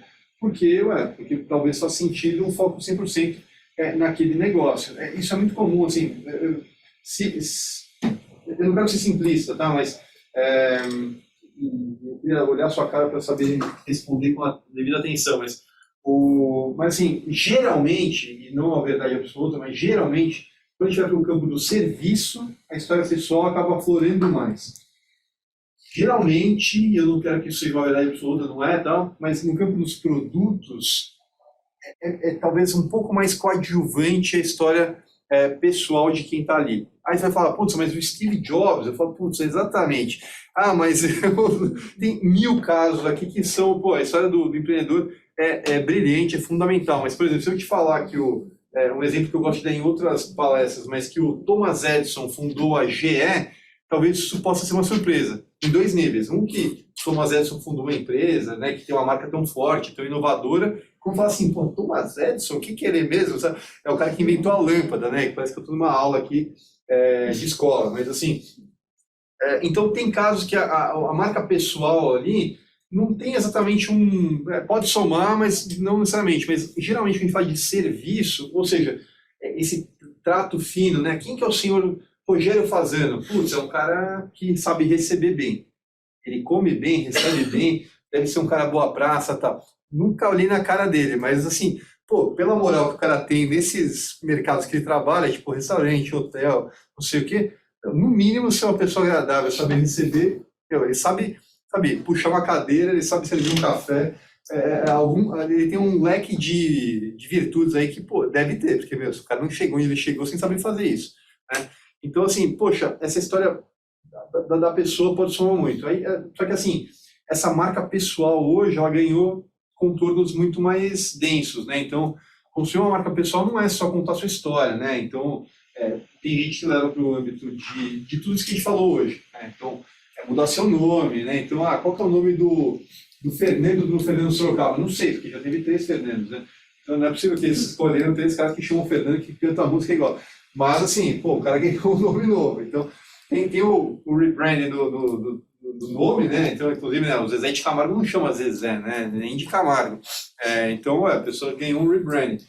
Então, até a pessoa tem uma logotipia, fazer tal. Então, precisa entender um pouco mais qual que é o seu negócio, qual que é o seu foco, mas pode ser uma boa estratégia sim. Né?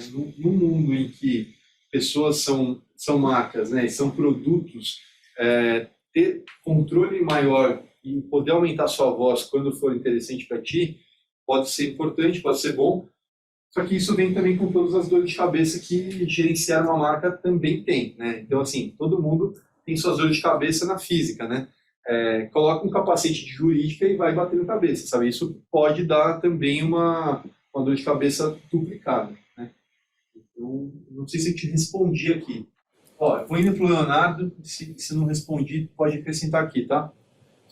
Leonardo, William, pela palestra, espero que seja um obrigado aqui, né? Parabéns, sei lá, qualquer coisa assim. Não sinto muito, tá? Oi? Pela palestra, pode ser, fico feliz também se for. Como ligar o branding a resultados? Como controla a ROI? Muita gente não quer investir, pois acha que não tem retorno.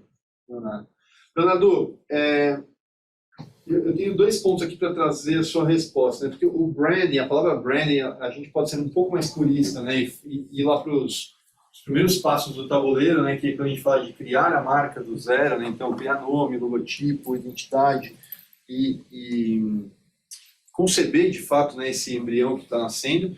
como também o branding, que a gente fala mais no mundo da publicidade, que é fazer uma campanha institucional, né, que não tem um foco prioritário em vendas. O primeiro branding...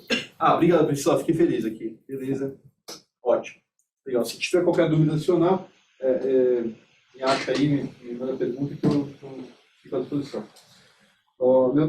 Então, assim, nesse primeiro branding, né, que é estruturar a sua marca e tal, eu colocaria mais isso como, o custo de elaborar isso é um custo de fundação, sabe? Assim como eu tenho que, sei lá, comprar papel para a impressora, comprar o café para acordar de manhã.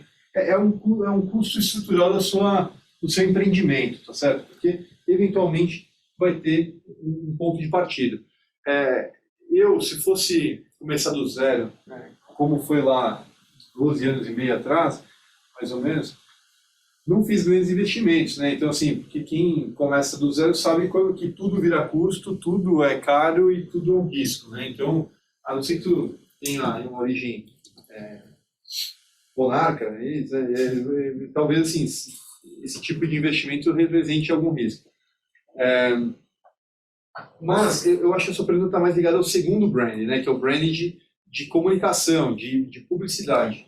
E, de fato, assim, existe uma dificuldade relevante de atribuição, né, de o que é gasto e o que é investimento nessa história quando a gente sobe mais do meio para cima do funil, né? Então, quando a gente fala de interesse, fala de consideração, fala de awareness.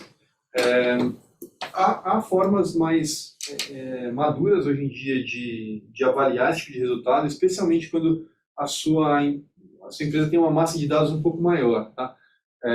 E aí a gente consegue dar pesos e medidas para esse tipo de comunicação diferente, mas, assim, não sei se faz parte do seu contexto esse tipo de coisa, né? Se é só a marca que faz gestão, que trabalha, o seu universo de comunicação, falar disso, né, de um volume de dados e investimento relevante.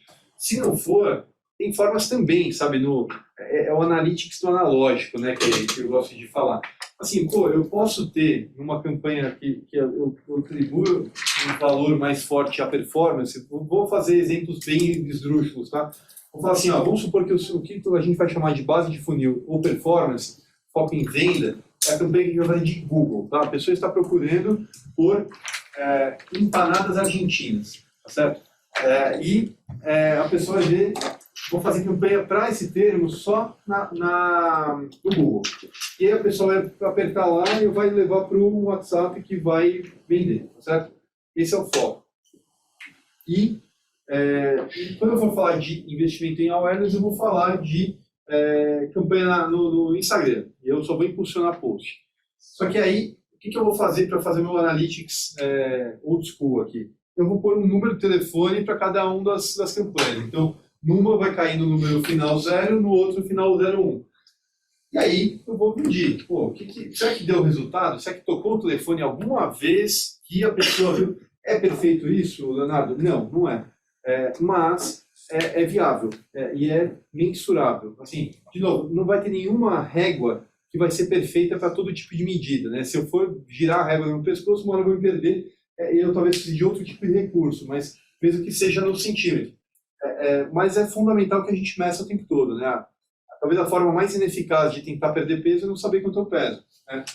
Porque, se não tiver nenhum controle, nenhuma medida do que eu estou tentando evoluir, talvez eu tenha uma ineficácia relevante, né? Se eu souber, mais ou menos, com alguma regularidade, em condições idênticas, qual que é o meu peso, talvez eu consiga ser mais consciente dos meus passos e consiga trazer mais resultado.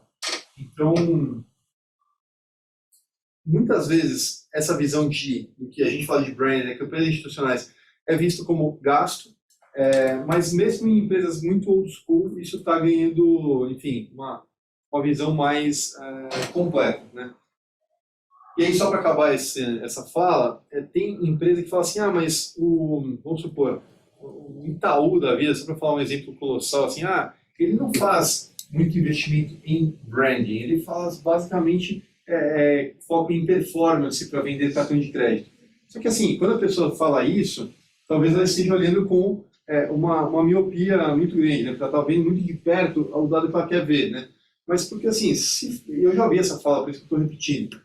Assim, o Itaú, que é o exemplo que eu ouvi naquela situação, poxa, falar que não faz um investimento muito grande em branding, talvez comparando com outro player bancário de fintech, é injusto, né? Porque quem patrocina Seleção Brasileira, Rock in Rio, o céu laranja aqui quando tá descendo, todos a Confederação de Ruivos do Brasil. Então, quem consegue patrocinar tudo isso, cara, não está fazendo branding, é uma falta de noção do tema, assim, né? Porque, pô, de fato, assim, ele faz um investimento massivo e colossal em tudo que é toda a oportunidade de exposição, para não dizer no digital também. Então, talvez no digital, aquela linha de investimento que tu está comparando com outra marca, talvez ela possa ficar até comparável, menor ou idêntico, mas no bolo todo, não tenho dúvida que eles têm investimentos bastante relevantes.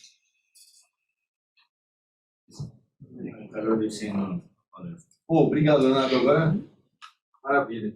Gente, perguntas, questões? Bom, primeiro, obrigada pela palestra, foi super interessante.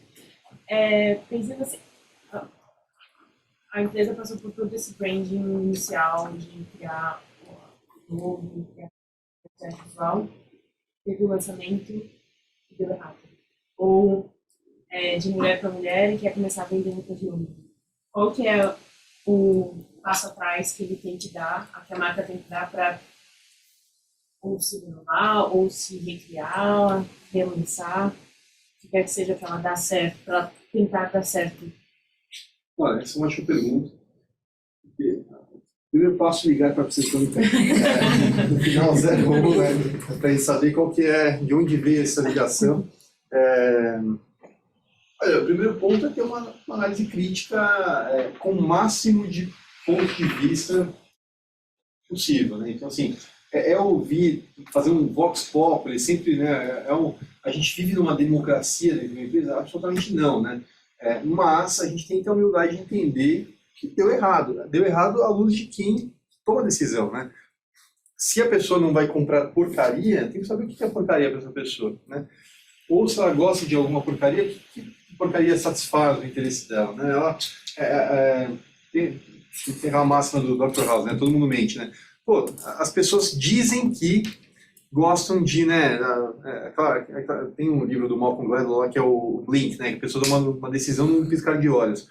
A gente fala que, eu quero casar com uma pessoa que é legal, que é um rapaz que é bonzinho, que não sei o que, mas tem o dedo podre, né? Busca sempre o cafajeste e tal. Pô, isso não é uma questão só de dissonância. A pessoa ela toma uma decisão estruturada num piscar de olhos, né? Esse é o ponto. A gente, quando a gente fala de marcas e tal, muitas vezes, se eu fizer um vox populi, eu perguntar para a pessoa o que ela quer um produto de alta qualidade, não precisa fazer a pesquisa, a gente fala, alta qualidade, gastar pouco, alguma coisa que tenha valores positivos, que cuide do planeta, da Amazônia, não sei o quê, e para no final, eu vou comprar vou lá na banquinha de cachorro-quente mais trash, vou comer tudo errado, não sei o quê, e eu estou falando que eu vou buscar ser saudável, cuidar da Amazônia, não sei o quê. A gente tem uma dissonância, sabe?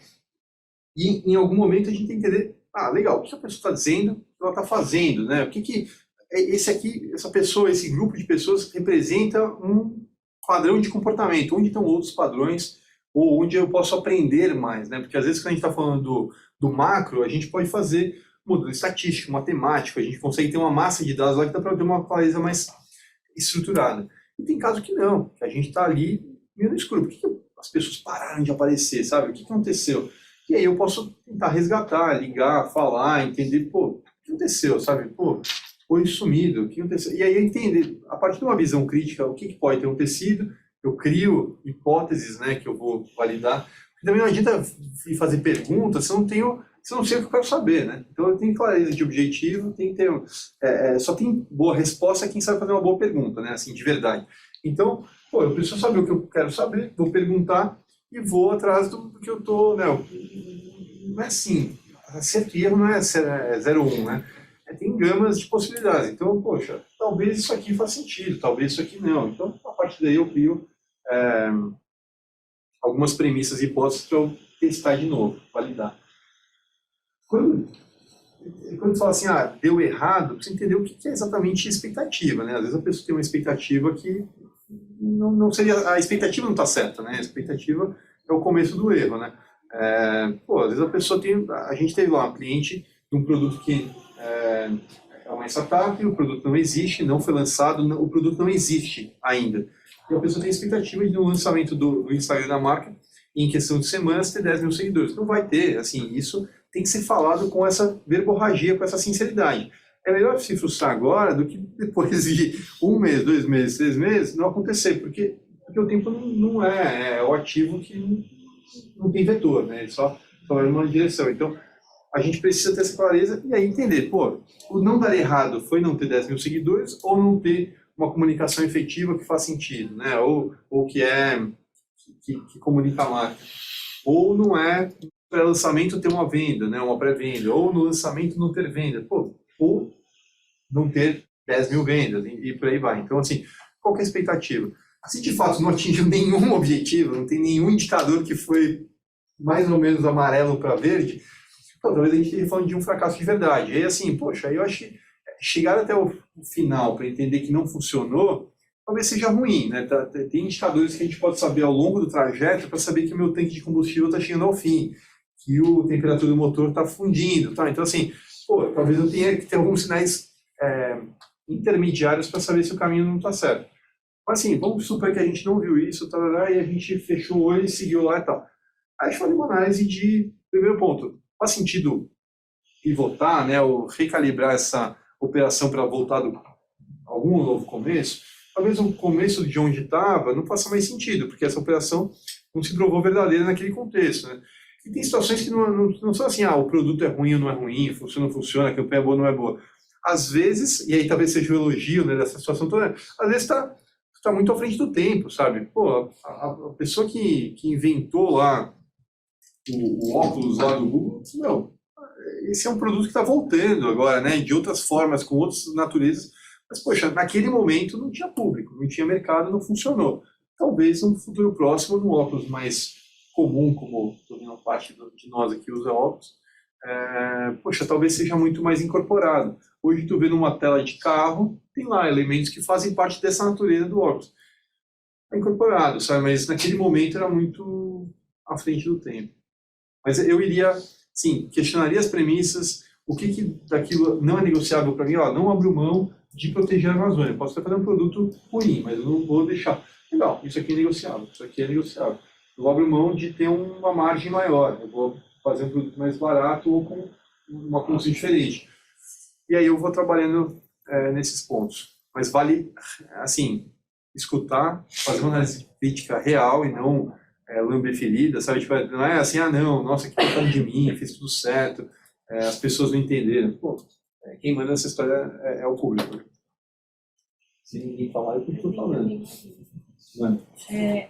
Como fugir do óbvio? Eu penso muito na questão de rebranding, assim, mas como sair do óbvio? Por exemplo, eu vejo muita que fez um rebrand agora, mais recente, usando as mesmas cores, aí até aquela confusão, assim, tem o azul e o rosinha, você pensa tipo, em 3 marcas que tem essa cor, e como fugir desse óbvio, ou se você já tem essas cores no seu manual de marca, e isso vira meio que moda. Como trabalhar isso como fugir e como trabalhar se a sua cor é apropriada? É um bom ponto, assim, quando a gente fala do campo estético, né, assim, tudo que tangibiliza no real, tem modismo, né, então, assim, a gente gosta de pensar que a gente é inovador, que quer ser diferente e tal, mas, na verdade, a gente quer se diferenciar em alguns fatores, né, a gente acaba aparecendo muito com quem a gente admira. Isso não é diferente para o campo das marcas, né? Porque a marca, numa falta de uma grande paixão coletiva, as marcas são ativos diferenciadores, né? Então, eu sou uma pessoa que usa a marca tal. Aí fala assim, mas não sou ligado em consumo. Tu foi viajar para onde? Não, eu vou para praia, eu vou para lugares exóticos, sabe? Tá bom, seu consumo é esse, sabe? Não, eu vou para festivais de música, tal, só ouço jazz, vou para o festival de Montreux. Ok, esse é seu consumo. São marcas, né, que trazem significado. E aí, esses modismos acontecem, alguns são bem escrachados, né? Agora no mundo da alta moda, assim, tá todo mundo igual, tá? Assim, todo mundo abriu mão de complexidade de logotipo, tá todo mundo com exatamente a mesmo, não mesmo, mas assim, um repertório tipográfico muito comum, né? Então todo mundo parece igual, tu anda, sei lá, na Vila Monte, lá, Via Monte Napoleone, lá em Milão, pô, é um quadrilátero que tem todas as marcas mais caras do mundo. Aí tu anda, quer dizer, eu não estou dando exemplo, né? Não estou lá, eu basicamente estou aqui. Basicamente o quadrilátero que eu ando é na Vila Olímpia, que tem o pé sujo, o sanduba, não sei o quê. Assim, mas se tu for para lá, para Milão, tu vai andar, tu vai falar, meu, é fácil confundir uma marca com a outra, porque e marcas de países diferentes, mas todos fazem parte de grupos hoje, né, tal, tudo com padrão visual muito igual, assim, tudo preto no branco, tipografia, não sei o que, simplificação absoluta e tudo meio parecido. Como se diferenciar? Tem que tomar algumas decisões, assim, pô, onde que eu quero diferenciar? Porque também, assim, se eu diferentão de tudo, muitas vezes é um risco, né? Porque fala assim, pô, tem algumas regras que fazem sentido, são regras muitas vezes tácitas, outras são mais claras, do que faz sentido para eu mostrar que eu sou uma empresa farmacêutica. Porque eu preciso ganhar confiabilidade rápido, eu tenho que ser fácil de ler, eu tenho que obedecer uma série de regras da Anvisa, de um monte de gente, e eu preciso parecer mais ou menos uma empresa que está dentro de uma farmácia, sabe? É diferente do, sei lá, vender snack, né? Que eu preciso ser divertido, eu vou vender salgadinho, vou vender chocolate e tal. A certa medida, assim, eu preciso fazer parte desse universo visual, mas em algum ativo eu busco me diferenciar. Muitas vezes é cor, muitas vezes costuma ser muito arriscado quando tem esse cruzamento de marcas querendo se apropriar de outras. Enfim, acaba perdendo nuance que muitas vezes é construído ao longo de muito tempo. Teve uma onda, não tão recente assim, mas eu acho que tudo fica nítido para todo mundo, que é dos retrôs, né? Assim, teve um exemplo bom do Granado, né? Que é uma marca de sabonetes e coisas. Assim, teve muita gente que foi imitando esse aspecto, sabe? Assim, porque é bonito, tem um quê, né? De casa da vovó, tal, assim, tem uma coisa meio antigo, tradicional, mas eu confio. Ganha confiança rápido, sabe? E tudo, mas a maisena não, é Granado desde sempre, porque é uma marca que não foca em inovação. Tem umas verdades absolutas de alguns mercados que transbordam para outros, que falam assim, mas toda marca precisa de inovação. Mentira. Tem muito mercado e negócio que vive sem zero inovação desde que ele nasceu, sabe? E tá tudo bem. Assim, para muitos outros, não. Tem camadas e visões e tal. Mas tem algumas hipérboles que eu acho que são mentirosas, assim. Tem que trocar um pouco algumas verdades absolutas. Tem uma dúvida. Rapaz, você colocou as 5 coisas que você mencionou. Teria, de uma certa forma, então, essa ordem. E a outra dúvida na Brand Experience, você deu algumas sugestões, enfim, de como fazer. Sempre são coisas bem arriscadas, muito difíceis de fazer, né? Você vê a questão das Apple, contratar pessoas que têm esse perfil, que não é um cara de call center acostumado. O cara da Johnny Walker, a Wendy's e a Tiffany's.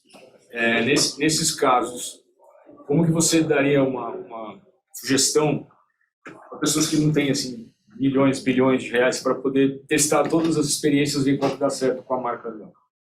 Bom, tu não está falando do seu caso, né? Senão você estaria super aberto a essa verba, né? Mas assim, o primeiro ponto, sim, isso é uma escala, é quase uma ordem, né? Porque é quase uma boneca russa, né? A gente, sem nome não tem logo, né? Tem gente que fala assim, mas faz aí um logotipo, essa pergunta vem com uma logomarca, né? Fazem uma logomarca e tal, porque eu preciso ver, mas qual que é o nome dessa empresa? A gente está decidindo, eu falo, é absolutamente impossível, sabe?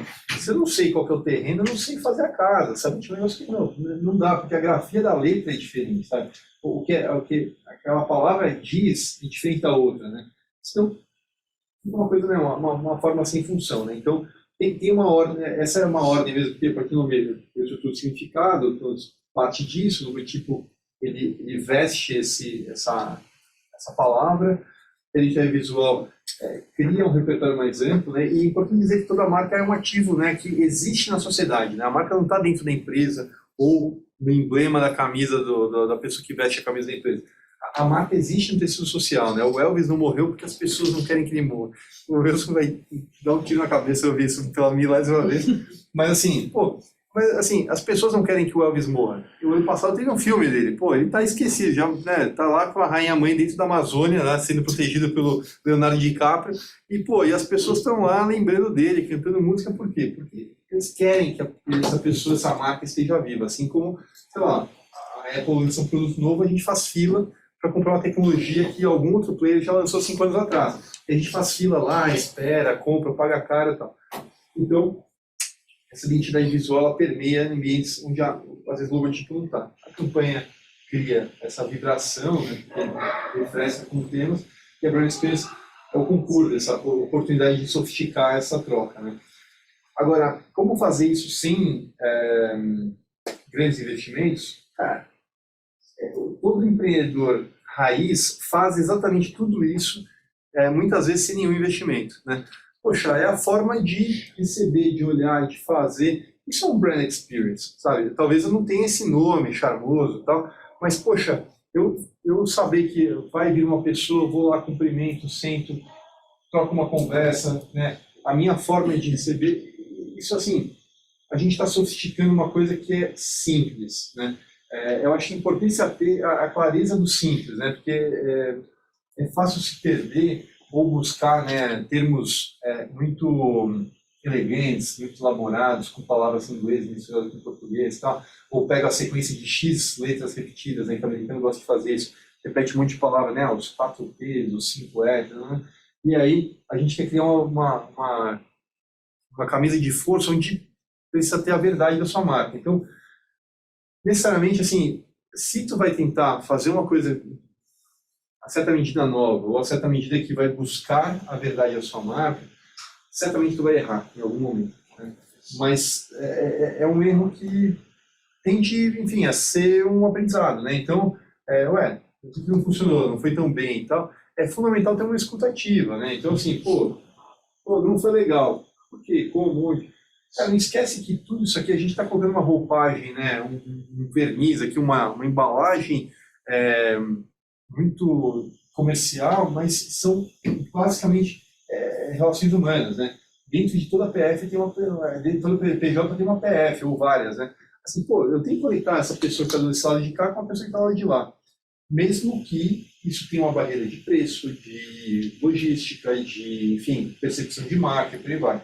Mas, poxa, o que essa pessoa está buscando, né? Então, a certa medida, só para dar algum exemplo, poxa, eu estou falando de, que mercado tu está imaginando? Só para dar imaginar um contexto. Não, eu estava vendo assim, o cara chega até a Brand Experience, então, teoricamente, ele já acertou o name, acertou o logotipo, acertou a identidade, acertou a campanha. Teve uma certa repercussão. Sei, pode ser uma pessoa de serviços, por exemplo, que presta serviços pela internet, Instagram. Eu vejo que tem muita gente que busca, enfim, pensa em marca e pensa logo em mídia social, né? Então, desde pequenas lojas de roupa até pessoas que, enfim, fazem serviços de design, etc. Então, seria mais nesse caso, assim, ligado à mídia social. Tá, eu vou trazer, só para trazer um exemplo bem concreto falando de serviço, né? Sábado pela manhã, eu estava com meus amigos lá no Senar, e prestes a se formar no curso de massagem relaxante, tá? Então, poxa, todo mundo tem um driver empreendedor, né? Então, empreendedor raiz, tá certo? Não é o cara que tem um investimento de milhões, está na foto, tá? Todo mundo está ali buscando ou melhorar o seu serviço ou buscar uma mudança de carreira. Então, esse cara não tem uma verba, né, nem gigante, nem muitas vezes nem tem uma verba para comunicar. Mas, poxa, a pessoa eventualmente vai usar o seu próprio nome, sei lá, é Luiz Veloso, massagem relaxante.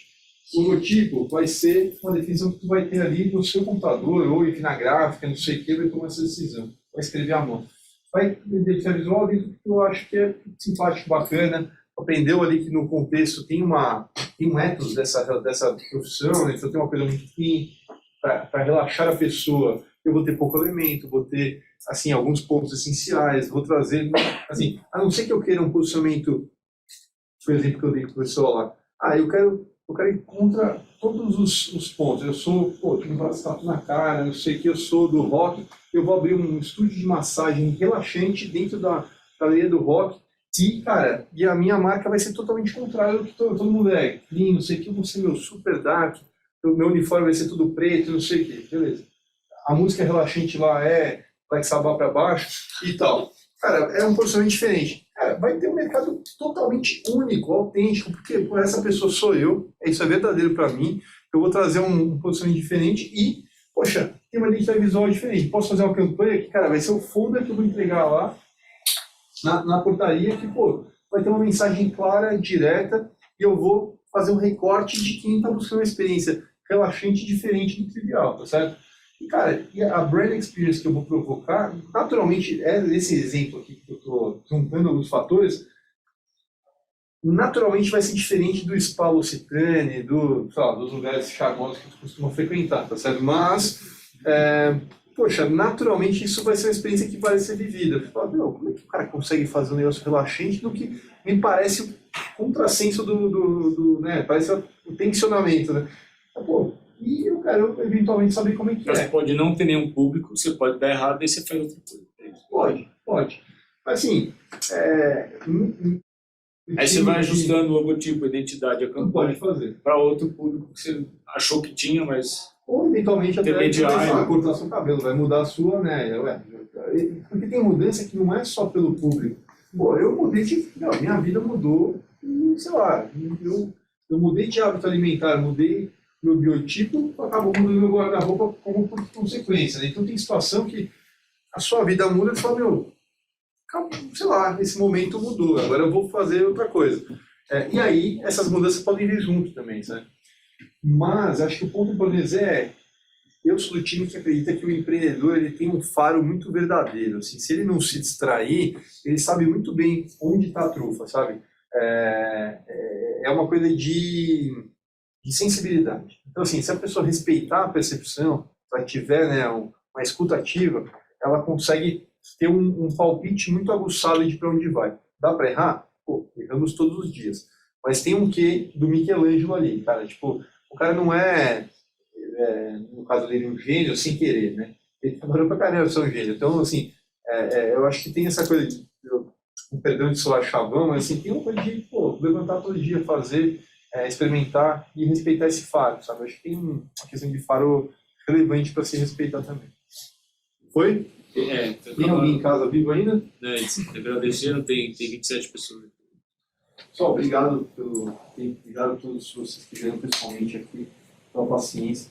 Ó, quem perdeu o comecinho, se quiser fazer um recap rápido, eu faço aqui na mesa, só para vocês também não, vieram de longe, pegaram texto, tudo e falaram, cheguei, perdi. Então, quem quiser ficar só para fazer melhores momentos aí do começo, eu faço 1:5 aqui da velocidade do WhatsApp. Eu quero fazer um convite aqui para vocês também. Ó, dia 5/5 eu vou estar na casa, só que no quarto separado aqui, que eu vou fazer parte, tive um convite que estou super honrado também, de fazer parte da aula magna lá do Labdata, junto com o Daniel, que é diretor aqui de dados da Natura, e com a Renata, que é também diretora de TI lá da Pepsi. Então, enfim, certamente erraram no convite, mas eu não vou abrir mão da minha cadeira, entendeu? Não quero saber. Depois que convidaram, eu já falei que eu já não vou abrir mão. Me botaram no meio dos dois gigantes lá, mas eu falei, eu não tenho medo, né? Então, quem quiser participar, se inscrever, são todos convidados. Eu vou ficar muito feliz de contar com vocês aí. É uma sexta-feira, enfim, vocês que são fortes, né? São pessoas guerreiras aí e tal. Posso fazer esse convite para vocês para uma sexta-feira, 8h40 da noite, eu vou começar a falar, enfim, haja amor e paciência. Né? Então, mas, enfim, vocês estão super convidadíssimos, porque, enfim, eu sei que vocês vencerão, vocês conseguirão. E é isso, pessoal, muito obrigado, valeu, muito boa noite.